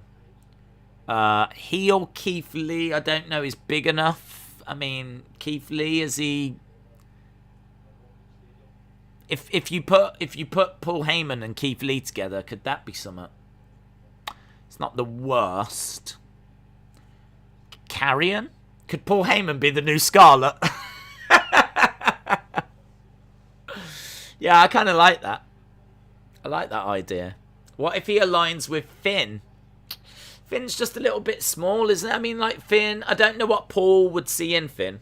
I don't know what he would see in him. I kind of think that Paul would go with someone bigger if we was to go that way. I just don't know who it would be. Oh, it's interesting, though. Paul with Kinky Cross? Maybe. Maybe. Amos can beat anyone. Gable Steveson. Oh my god, Gable Steveson. Gable Steveson. That would be cool. He's not going to be ready until next year, though, is he? That's the only thing. But I mean, Paul could go into obscurity now and then come back next year with Gable Steveson. That would be cool. I think you might have nailed that. People saying Amos as well. Brony says, why do you want Paul to leave Roman? Well, I don't really, to be honest. I don't really want him to leave Roman, but I just like the idea that Roman doesn't believe Paul and so kicks him out. Because I think Roman can do promos on his own. I think they've been together for, over a year and a half or whatever, however long. Oh, just over a year now, isn't it, that he's been with Heyman? So there's definitely more that they can do together. But if the payoff is going to be that Heyman now goes off to be with someone that maybe needs him more, because I think we've firmly established, don't forget, when we didn't know at first if Roman was a heel or what Roman was doing when he first came back. Because he attacked Braun and Bray. So it's a bit weird that he took out both. But it was when, do you remember, like, we saw Roman sat there, and then the camera pans across, and Paul Heyman sat next to him. It's one of the best moments. One of the best moments. That might be the best moment of the pandemic era, that moment there, where we were backstage, and, like, the reveal that Paul is with Roman. That was amazing. So I kind of feel like he's done his job, in a way. Roman is firmly established as a heel now. Heyman is an amazing mouthpiece, but Roman can carry it. Roman can do it. Or he could have one of the Usos do the talking for him. I mean, you could argue that it might lose a little without having Heyman around. But I think if the end result is that we get another Heyman person, you know, the pros might just outweigh the cons. So, and honestly, put in Heyman with Gable Steveson, that could be really cool. That could be very, very interesting. So, I don't know, let's see. I don't mind that. I don't really want Heyman to leave Roman. But as long as the story is good, I'm alright with it. I will call the cops, said Days. I think I've got a good reason. I read that. Yes. That's interesting. That's good. I like it. I don't like that. I don't want Paul to split with Roman, says Brony. I can understand that. BBB Yipsy said Paul shows up with Baron Corbin. Or how about Otis and Gable? I don't know if they're big enough. Otis might be. Otis could be interesting. But I don't know that... I don't know that... would he bother with a tag team in Corbin? Corbin's not really... He's kind of like a comedy character, isn't he? He's a bit like... I don't know. That'd be a big push for Corbin. To be a Heyman guy. Take down by Phoenix. 2, 3, and Luchas win. 12 minutes in, and the Luchas win.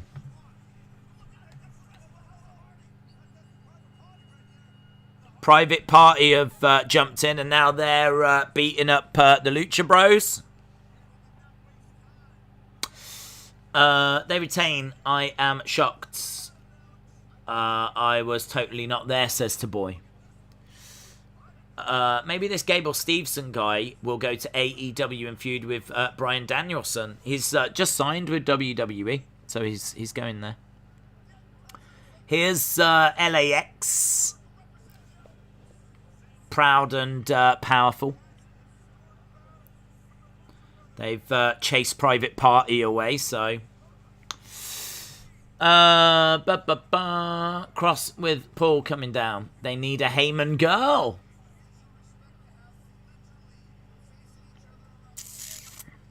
Yeah, I wonder if we are going to go to commercial break or not. There's every chance that I do get quite far ahead again. Coming up next, we've got Kenny Omega and Bryan Danielson. We hear from them. We've got Anna Jay versus The Bunny. Right, goes dark. And is it come straight back again? Right, no. I think I am at commercial break here. Because I've got a little thing that says AEW Rampage. So last week what was happening is that we were going off and then just coming straight back. But I have actually got a break right now. So it looks like we are going to be in sync. I could see Lashley being a Paul Heyman guy, says Bobby DL. Commercial on now. I'm at commercial as well. So looks like we should be in sync. I forgot about last week. That was stressful. BBB Yipsy said, too bad that Lars Sullivan didn't work out. Paul would have been a perfect fit with him. That's true. That's true. Mr. Williams said, it's that damn time to shave the beard, homie. I think it's alright. I think it's alright. I don't think it's out of control at this stage. I think we're alright. Trust me, it can get bushier than this. So, I think we've got a good few weeks in it left. Yet. I'm at commercial, says Justin. Austin says, how would you feel if Balor takes the title from Roman and then loses to Brock and Saudi Is him losing 2 pay-per-views in a row bad for Roman and ruin his momentum a bit? How do you feel if Balor takes the title from Roman, no problem, and then loses to Brock, so Roman loses to Brock at Saudi? Is him losing 2 in a row bad for his momentum? Well, it is bad for his momentum, but you can always tell a story that something's not right. So if you were going to do that, I would foreshadow it by having Roman distracted by, say, Brock. So I don't mean during the match, but I mean, like, have him, like, really doubting whether he can trust Paul or not. And then, like, during the match, like, you know, Paul can do something and Roman can look over and just stare at him and not quite know whether to, is he helping? Is he not? Like, you can plant the seeds of, like, he doesn't know whether to trust him. And, you know, in that moment, like, Balor could try and capitalise. And the finish, the 1, 2, 3 should be clean. But you can plant enough seeds whereby Roman can come out and say, there's one person that I blame for losing my title.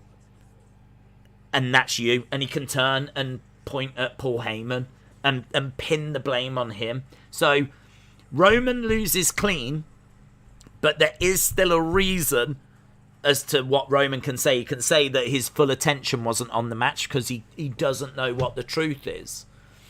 And then, obviously, your next match then is Brock, and that's going to amp everything up even more. So then you're turning everything up to 11, and so you could really, like, push that narrative even more about, like, Roman doesn't know who to believe and everything. So if he loses again, I mean, really, at that point, that would be the point where he would have to part ways with Paul Heyman. Like, now he's losing matches. So if he parts ways with Paul Heyman, you'd have to give him a few wins back then, and then that's it, we're back up and running. So he can lose to Brock, he can lose to Finn, we can explain it, we can get him back on track. Like, we can do all of those things. But the execution, I think, would have to be right. It would have to be told well. And that's probably the way that I would look to do it. But yeah, I've no problem with him losing the title to the Demon. I think the Demon is... I think Finn's the right person. But although I don't want that to be supernatural. I really hope that's not what a tease was of tonight. Because that would be me out. I'd be out of the Demon if that was where we were going. So, but at the moment, I'm going to say it's just a backstage video. It's a vignette. And as a result, it's video editing, and this is the way they want to present the character. So at the moment, I'm still on board with it. So I'd be fine with Finn winning it. But if it's going to go supernatural, I would just keep it on Roman then and go with someone else. Go with, I don't know who. I don't know who else. I mean, like, Big E's just won the WWE. Finn, if we're not going to go with him, I don't know who you'd go with. A face Seth? Drew? Maybe Drew would end up being the one. Like, maybe after the draft, we would get some movement there. So, do you find this with Rampage? We spend at least the first half an hour, like, talking about, like, what we've just seen with SmackDown. And this week's SmackDown wasn't even that great, but still, there's a lot for you to get your teeth into, and there's a lot to talk about. Anna J. A good female fit for Paul, if there was a female, would be Shayna Baszler. That would be a good female fit. I agree. Do you think Roman and the Usos on Raw is a desperation move after AEW beat Raw in the demo? No. I don't think it's got anything to do with AEW. I think it's to do with the American football being back. And as Harley said earlier, there's actually a few stars that are going to be in England. So the Raw roster is going to be a little bit depleted.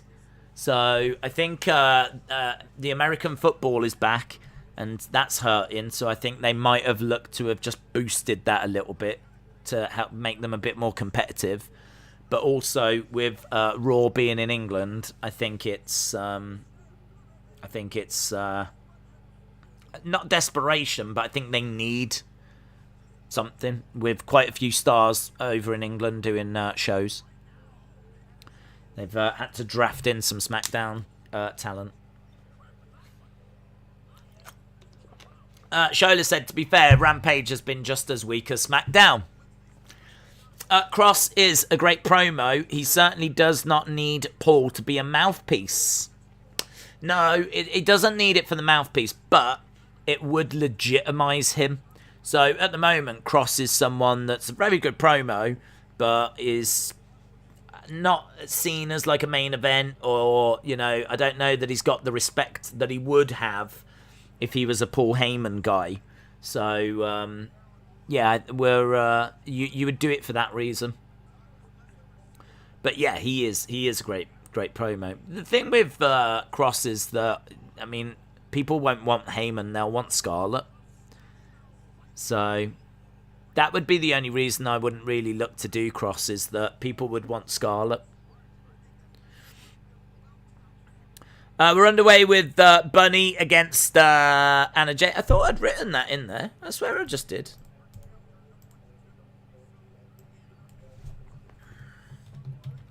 Bunny versus Anna Jay. Rampage is a bunch of matches thrown together. There's barely any storyline development. It is seeming that way. But I mean, we did just get Butcher and Blade against the Lucha Bros.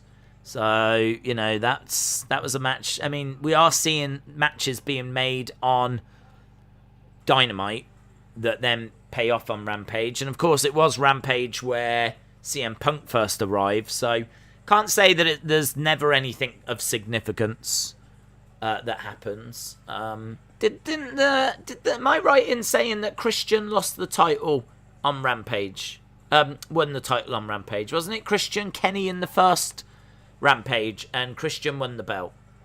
So the Impact title might have changed hands week 1. Week 2 might have been the arrival of CM Punk. But yeah, past few weeks doesn't seem to have been as significant. I saw an interesting question. Now that Volta is no longer champion, what can he do in NXT UK? Hanging around the non-title picture, they could dim down the hype and credibility. Well, I mean, yeah, it's a really good question. It's a really good question. What can he do? I don't know enough about NXT UK, to be honest, to say, well, he could feud with this person, feud with that person. Name that comes to mind would be Mastiff, Dave Mastiff. I don't know if they have faced. I think they might have faced each other. But don't hear much about Dave Mastiff. I mean, look, there's so many matches that you can do and feuds that you can do. You're always going to get a great Volta match anyway. Him against Tyler Bate was incredible. You know, him against Elia twice was amazing. Like, there's matches that he can do, but there just needs to be a good reason for him to do them, to be honest. But, I mean, what are you going to do if he doesn't want to go to America? What other options have you got? You're just going to have to use him as a Brock Lesnar type character, you know? Someone that holds the title for a long time. I would imagine, wouldn't surprise me if you kept him there. He would be the first person to win the NXT UK title twice. No one's ever won it a second time. So he could be the first person to achieve that. So you could do that with him. But you could also have someone start a feud with him, someone like Dave Mastiff, and you could have a really interesting feud there. Yeah, I mean, there's things you could do, but there's no denying that probably the more intriguing stuff would be to move him to NXT, or, even better, the main roster, SmackDown. But I don't know. I don't know if he'll go. I don't know what the latest is on all of that, to be honest. Hobbs versus Punk next week on Rampage. That has got a story. Adam Cole and the Bucks are feuding with Jurassic Express and Christian. That's also next week on Rampage, says Daniel. There's going to be a Saturday Night Dynamite next month. Well, that's a shame, because it probably is going to clash with UFC or something, I'd imagine, so... have you played the WWE game? They have characters from other games. It's an old game. You've got to play it. Hey, have you played the WWE game? They have characters from other games. I don't know what you mean, but I've played a lot of WWE games, but I don't know which one you're referring to. Do you think I'm right that we won't see Edge till Rumble? Well, the report is that he's not coming back for a few months. Few months would take us up to December, January. I heard the Rumble is February, though. I heard they're looking to move the Rumble to February, so that might be a bit too far away. That might be a bit too far away. We'll have to see. Volta can take the WWE title to the UK. I'd love that. I think that'd be brilliant. If he just showed up, won it, and then took it back to the UK, and then people had to go to the UK to face him to try and win it back. I think that would be really interesting. Really interesting. And have him come over for pay-per-views. But if there was to be a championship match, then it would take place on NXT UK. But I don't think they would do that because I don't know why they would want to give NXT UK that kind of exposure. Yeah, I don't know why they would do that, but from a storyline point of view, it'd be brilliant.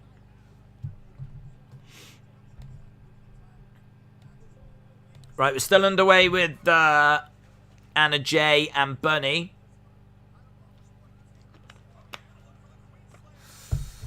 Don't move it to February, Mr. WWE. Brock is possibly moving to Raw. Let's be honest, we know why. Brock versus Bobby Baby at Mania 38. If Edge goes to Raw, if he's done with Seth, I would love Brock versus Edge. That'd be good.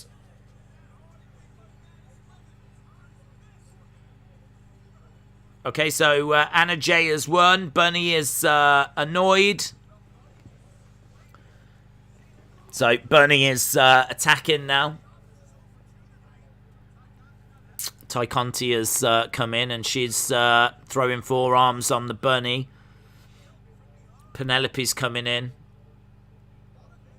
We've got two women in the corner. What's she going for? Brass knuckles by Penelope.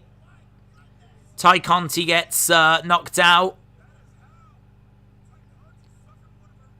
Penelope has got Anna. She knocks out Anna. Bunny is overrated, says Mark. I need more people to join the family. I'm still waiting on Days to join. Welcome to the family. Kind of like that for where Bray could have the family. Kind of like that. That could be interesting. Certainly. What about Bo Dallas? Is there any news on Bo Dallas coming in and doing anything? Could be interesting, couldn't it? Imagine Bray and Bo. Or Wyndham and Bo. Gotcha Paul would add that main event credibility along with really promoting the terror that Cross can inflict in the roster. Mm-hmm. But there's no denying Karrion Kross is a great promo, but I mean, that's just going to be a great skill to have whenever they break apart, you know. Plus also, I mean, like, Heyman can do a bit of talking, but so could Cross. A little bit like how Roman doesn't just let Paul do all of the talking.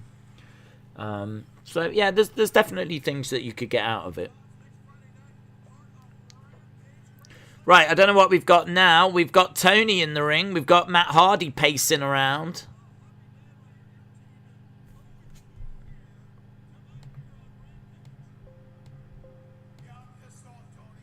Oh.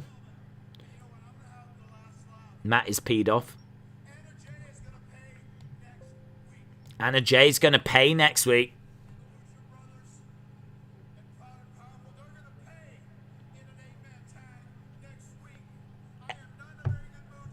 Eight-man tag next week.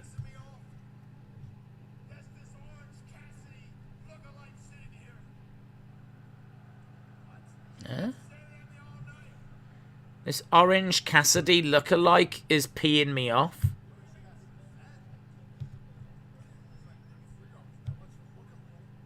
He's not much of a lookalike, is it?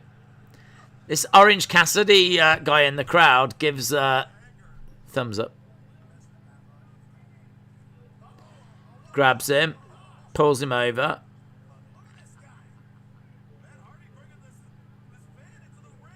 Matt Hardy bringing this fan into the ring.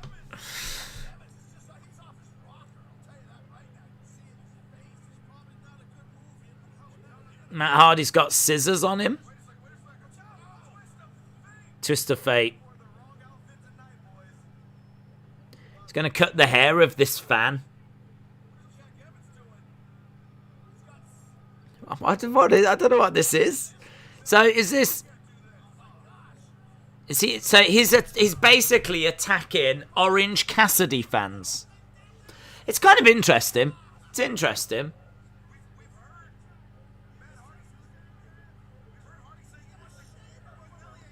Now they've got a shaver. Shavers historically aren't brilliant, but this one's brilliant. This is a great shaver. It's a great advert for this shaver. So many times we've seen shavers used in wrestling and they don't work. This one, straight away. Right, I tell you, this is just a great advert for this shaver. I want to know what that shaver is. Here's Orange Cassidy. Orange Cassidy is racing his way down to the ring to save his fan. He gets in and Matt Hardy and Evans both jump out. It would have been 2-on-1 though. I don't understand. Why didn't they just beat him up? It would have been 2-on-1. Joaquin said, man's about to make so much money for suing. Yeah, that's true. Yeah, Matt Hardy didn't think that through. If he had a bad night before, he's about to have a worse night now when that lawsuit comes through. Is this the time they have the AEW on the ring mat? Is this the time they have? They've got it there, yes, it is there. Marty Spoon said, I wish they would use John Silver more. He is really good at comedy. His interactions with Anna on Being the Elite are hilarious. Mr. Williams said, modern technology has evolved. Butter Spark says, Manscaped 3.0. Oh, I hope it wasn't a Manscaped one. You don't want the boys using that in the back and then using it on that guy's head, do you, really? That would be moody. That would be moody. That's how that moment gets worse. Do you know what I mean? When the fan comes round and he's like, oh my God, the hair, where's my hair? And then someone goes, it's even worse than that. They used the Manscaped razor from the showers.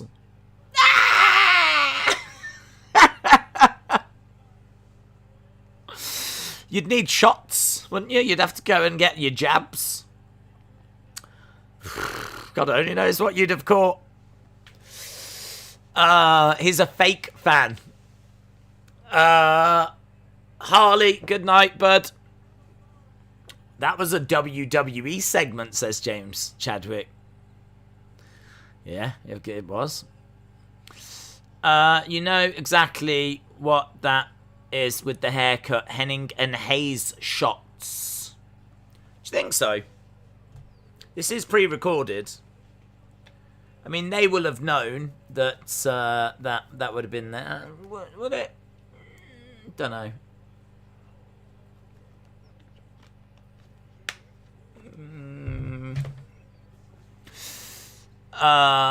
This next segment has been hyped up to be good between Britt and Ruby, according to people at the taping. I could believe it'd be good. I like both of them. I could believe they're about to give us a really good segment. Yeah.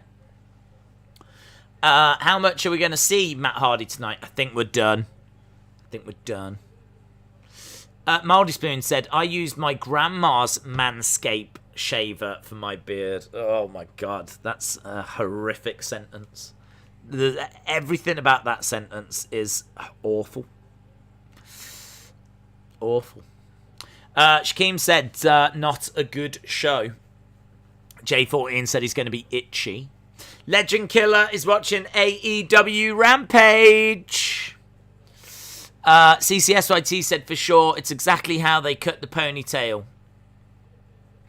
That was a CM Punk straight edge society moment haircut. Alex said, are you a fan of homemade roast or a good carvery in a pub? Not really a fan of either, to be honest. I'm not really a fan of, like, roast dinners. I don't mind them. There's people that, like, lose their mind over them. Like, a Sunday roast is the idea of heaven for many people. And maybe it's just because I rarely have a good one, but I always find the meat to be a bit dry. We have, like, mashed potato, but it's a bit stodgy. I mean, I like roast potatoes. I like Yorkshires. Yeah, you know, I like vegetable. I don't mind vegetables, like, but I don't know. I'd much prefer a steak. Do you know what I mean? I'd rather have a steak and, like, some sweet potato fries, or I'd rather have a pizza, or I'd rather have meatballs and spaghetti, or I can think of about a million meals I'd rather have than, like, a roast dinner. So I know they are massively popular. I don't mind them. If I was to go for a carvery, it's not like I'd be, like, complaining. They're all right. I can just think of better. I'd probably, if I was going to have one, I'd probably go a carvery, just because you might be able to get, like, some different meats. If you go a carvery, you might get a bit of, like, turkey, a bit of beef, a bit of, like, you can have a few different things. You wouldn't tend to get that at home, would you? You'd just do, like, one meat, really. I love roast potatoes. I always find that I never get enough roast potatoes. I love roast potatoes. Ruby Soho making her way down. That fan is getting front row seats and all the ice cream bars for doing that. Right, yeah, it's not Bunny and Anna J anymore. We've moved on.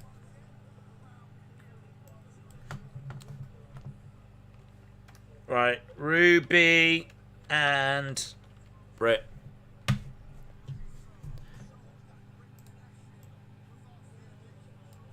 Right, let's see how this goes. There's a guy that's got a sign that said, I just hope they have fun. She looks great. Ruby looks good.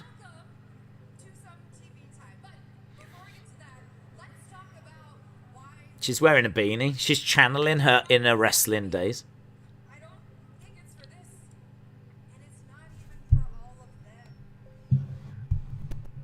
So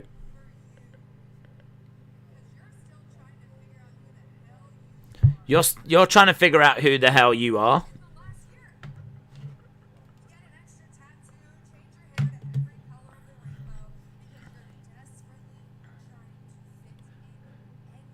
You're trying to fit in. Everyone knows who I am here.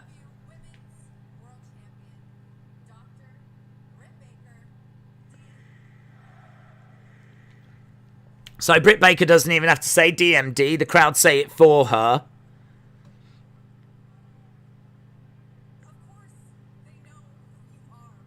Of course they know who you are.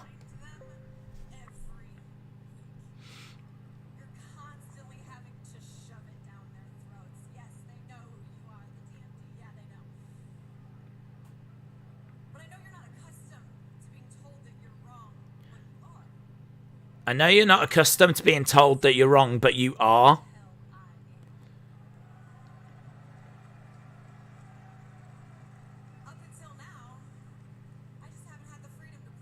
I haven't had the up until now. I've not had the freedom to prove it.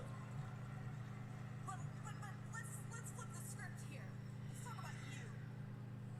Because on the surface, you look like Ruby Soho, champ.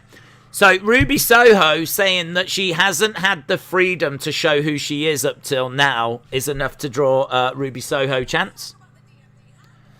on the surface, you look like every other broad that I stepped across the ring from. Entitled, Entitled, self-centered. And banging some dude in the back. That's good. That's a good line. That's a good line.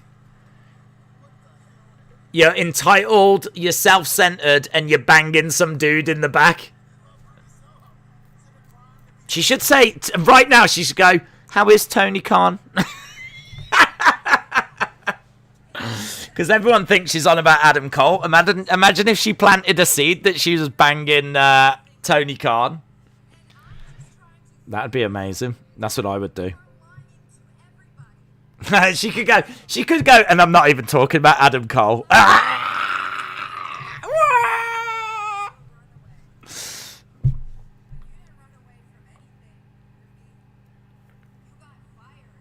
You got fired? You didn't run away. You got fired?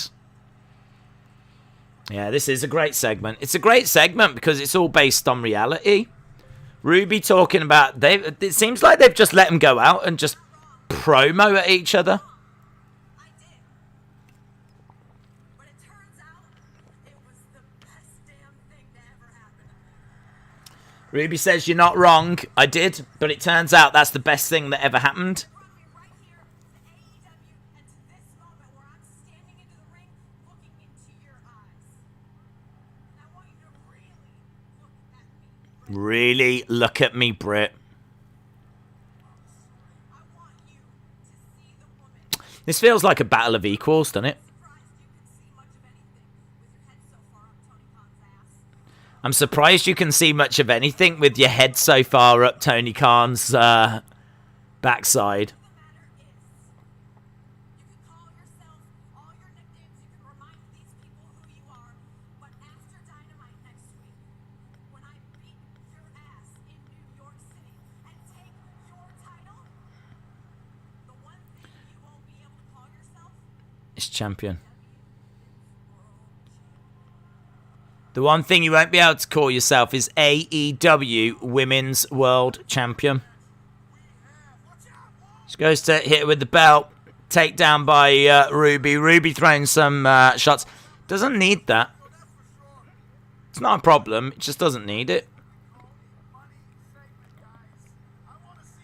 Yeah, I agree with Jericho. Jericho said that's what you call a money segment. And he want to see that match now. It feels like they're a battle of equals. It really feels like Britt Baker is face to face with someone that can absolutely beat her. It's going to be good, man. It's going to be good. Best part of the show. I might even be tempted to say best part of tonight. That might be the best thing we've seen on SmackDown or AEW. Really good. Really good. J14 said that was a great segment. I agree. Yeah, that was great.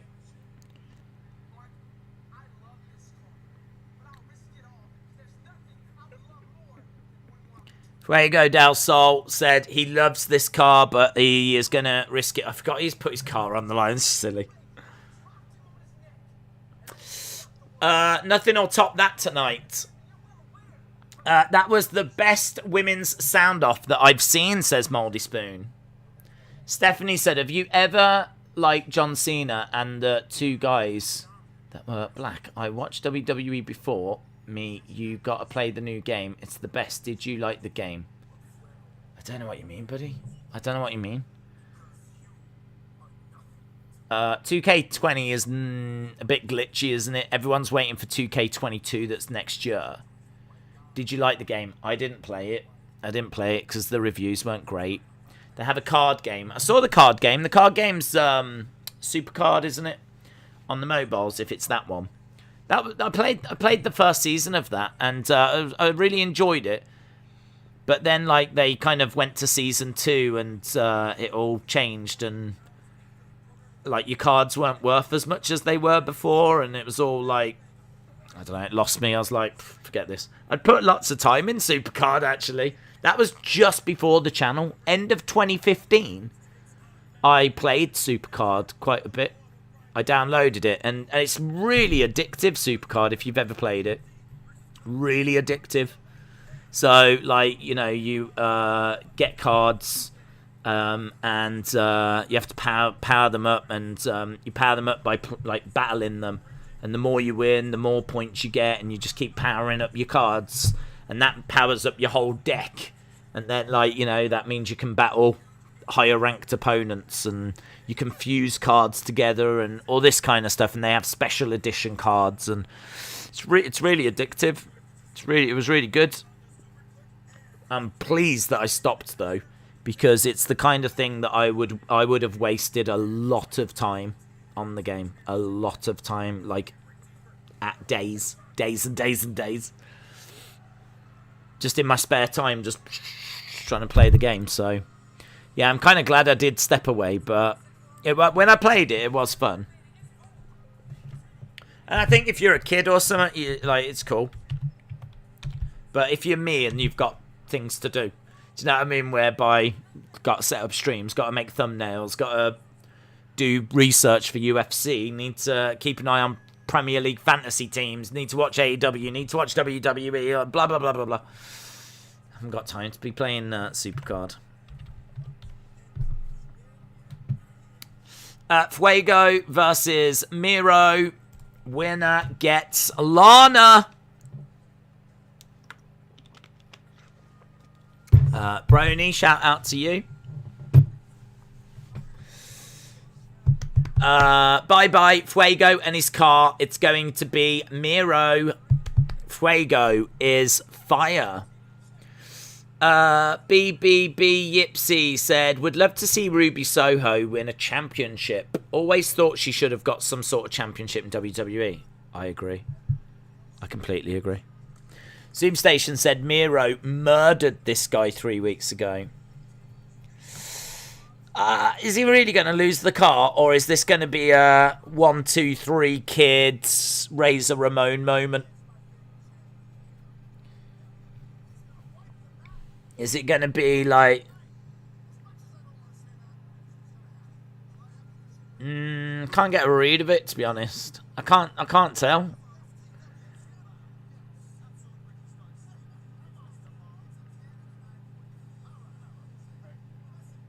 They might... I can't tell. I can't tell which way this is going to go. I can't tell if Miro's going to destroy him, or if Fuego's actually going to win it.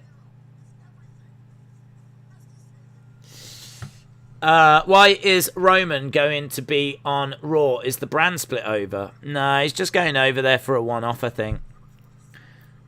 Harley said earlier, he made a really good point. He said that WWE are actually doing a tour in the UK, so they will actually be here.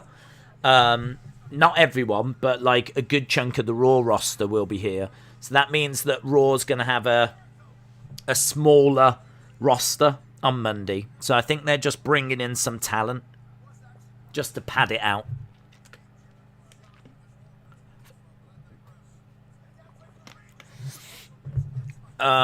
Into your stream day, shout out to you. Banana Grapes, shout out to you, bud. Fuego round the back of Miro. Kicks coming into the side of the leg.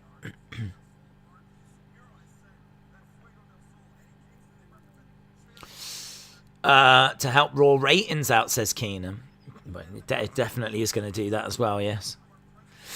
Ruby is the first person since Britt won the belt where the crowd are not going to boo her, and there will be split chance next Wednesday. That's a good point. This Fuego versus Miro is going to build to Sammy, Fuego's best friend, against Miro, says Daniel. That makes sense. Will it be a case then that Fuego loses the car tonight, but then Sammy faces Miro and puts the stipulation that he wants the car back for Fuego? Not only does he want the title on the line, but he wants the car, want Fuego's car back. That would be kind of cool. Miro gets pushed into the ring post.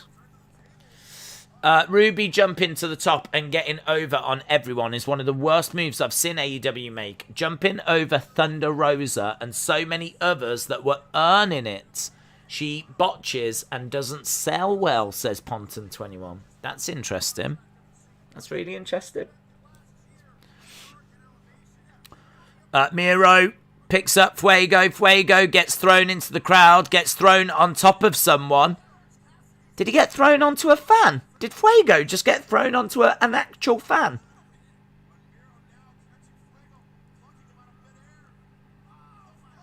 Fall away slam. It looks like he got actually thrown onto a fan. I don't think that guy was planted. I don't know what was meant to happen there, but Miro kind of launched Fuego into the crowd, and he kind of went onto the shoulder of someone, and the way the dude acted, it looked like he was an actual fan. I think there was a legit fan that had Fuego on his shoulder like this for a moment. Imagine, how was the wrestling? Wow. You're not going to believe what happened to me.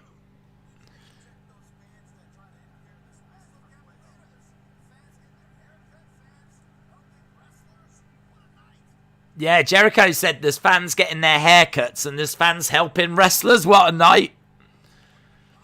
Yeah, I don't think that was a planted guy at all. I reckon that was an actual fan. I totally buy that. Fuego's going to need bus fare. I made that shout earlier. I think everyone, including myself, made a mistake. We always thought of big guys when we thought of people who could beat Miro. Turns out it might be Sammy, a little guy. Don't understand what happened on Wednesday. Is it some kind of big show that not pay-per-view? Is it some kind of big show that's not a pay-per-view? Yes.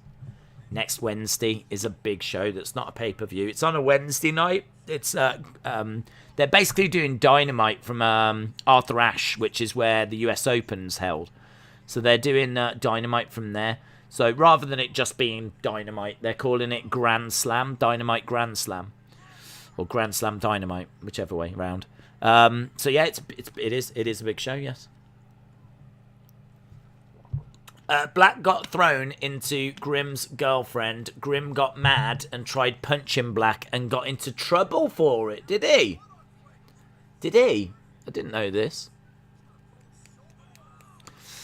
Not bad. Go to a wrestling show, get a free haircut. Yeah, but with a manscaped razor. I'm still not over it.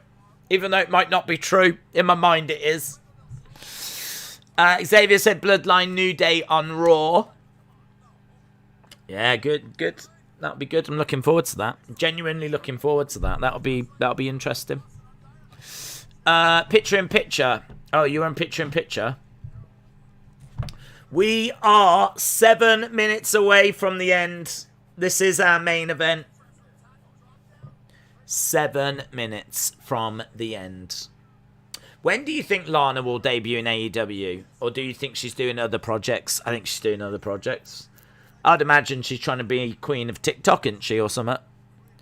Yeah, I never thought that she was really interested in being a wrestler. She might come into it to do something with Miro and, do a little mixed tag match or, whatever. But I don't think that she's someone that they really need. I don't think they need her. And not only that, I think that she is moonsault by Fuego. Duck underneath by Fuego. And again by Fuego. Crossbody gets caught by Miro. I think she's probably got other passions. I think she's more into modelling and probably cosmetics and perfume ranges and sponsorships and Instagram and TikTok. I'd imagine she's into that more. I might be wrong. Lana would bring Miro down. Should be illegal to advertise during the main event, says Helicard. I agree with that. Come on, let's go. Come on, man, says Denis. Come on, man. Come on, Fuego, man.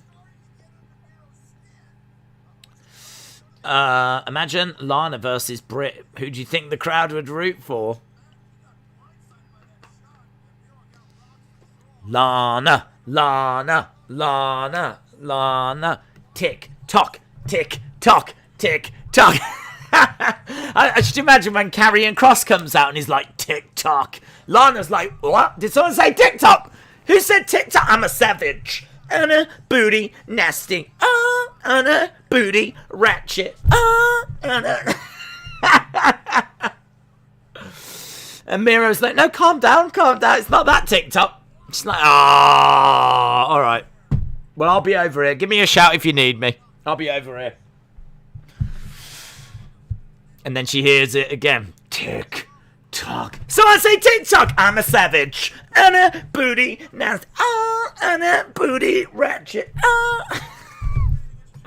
Can I just say my TikTok would be the best? But I'm not doing it. I ain't got no time for that. Miro down. Fuego is in control. Kick to the side of the head. Boom. DDT by Fuego.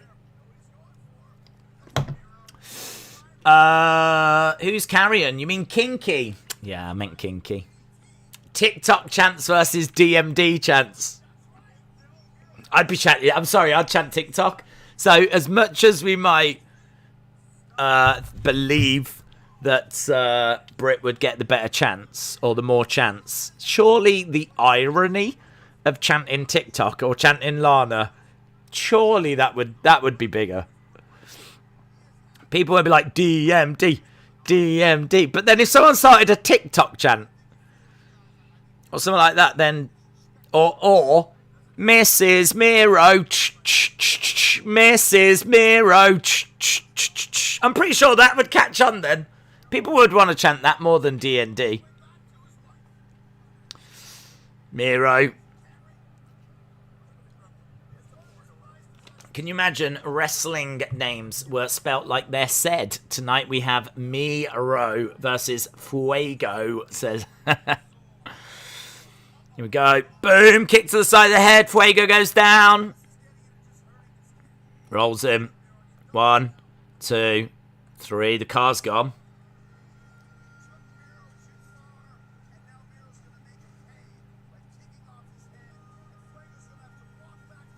No car for Fuego.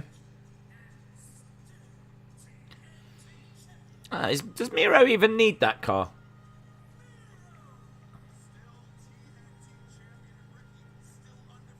Well, there we go. Miro wins. Miro's got a new car. We want TikTok DMD. He's got the keys to the car. Oh, he teased that he was going to throw it to the crowd. What's he going? Stuffing the key in his mouth. Oh, well, that's pretty good. If I was Fuego, I wouldn't mind that.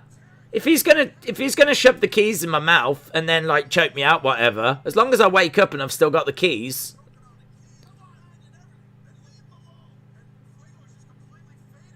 Fuego's out. But the bigger question is he going to take the keys or leave them? Sammy's come down. Knee strike by Sammy. Oh, he's left the key. He's left the key. Does that mean that Fuego gets to keep the car? That's all I care about. I don't care about Sammy. Sammy's cool, but I'm more into like who gets ownership of the car.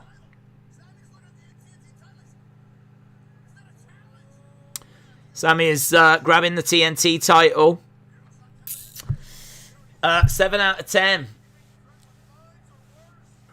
Is this AEW or Bullseye? Bum bum bum bum ba-dum ba-dum bum bum bum bum. Alright, well, there we go. That's going to close out Rampage. It's going to close out Rampage. Fuego needs a bike. Right, get in your scores. Get in your scores. Miro holding up that championship as we're about to fade to black, I'm sure. So, Austin says 7. Get your scores in. What did you think? I think the best thing we saw tonight, for me, was that women's promo. It was good. It was very, very good. Very, very good. Finally, we get something with the key. Miro is better than Becky and Bianca. 1987 Big Fan says 6. Justin says 6. Shaquem says 3. Nelson says 4. Austin says 7. Brony says 6. Silent Yoshi says 6.2. Larry says 7. Hodge Burn It Down says 3. CRU Blaze says 6. Johnny, enjoy Rampage. J14 says 7. CCSYT says 7. Brad says 7, mostly because of Brit and Ruby. It is so much easier to digest a 1 hour show. Even a 2 hour Smackdown, you could have lost an hour from Smackdown tonight. Easy. Easy. In fact, if you'd have lost an hour from Smackdown and had the best moments of Smackdown up against this Rampage, I think Smackdown would have edged it. But I think because Smackdown was 2 hours and Rampage was only 1, I think Rampage was better. So, yeah, I think people saying 7s. I was at about 6 for SmackDown. About maybe 6.5, 6.75, something like that for Rampage. Maybe, would I go 7? I don't know. I really did enjoy that women's promo, in all fairness. But I didn't really need the Bunny versus Anna Jay. Miro versus Fago was all right. That was all right. And the first tag match, that was okay. I suppose it was all right. It was all right. Yeah, it was all right. Yeah, 7s and 6s. I'm right there with you. I'm right there with you.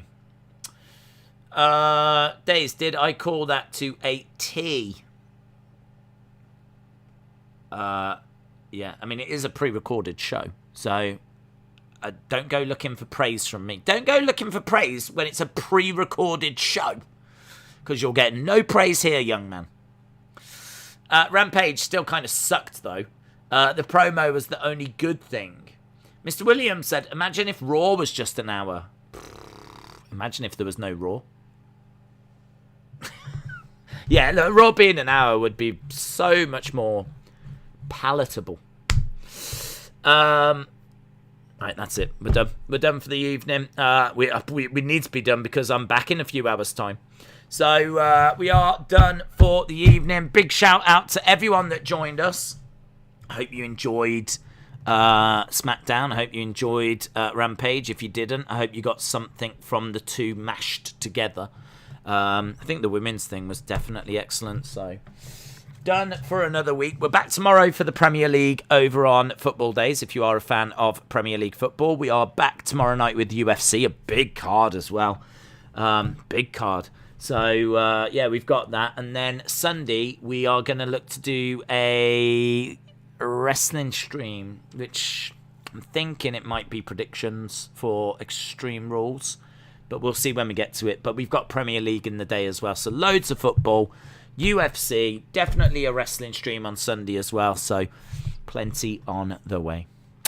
Awesome, guys. Thanks a lot for watching. Have a great evening wherever you are, and hopefully see you again next time. Bye for now.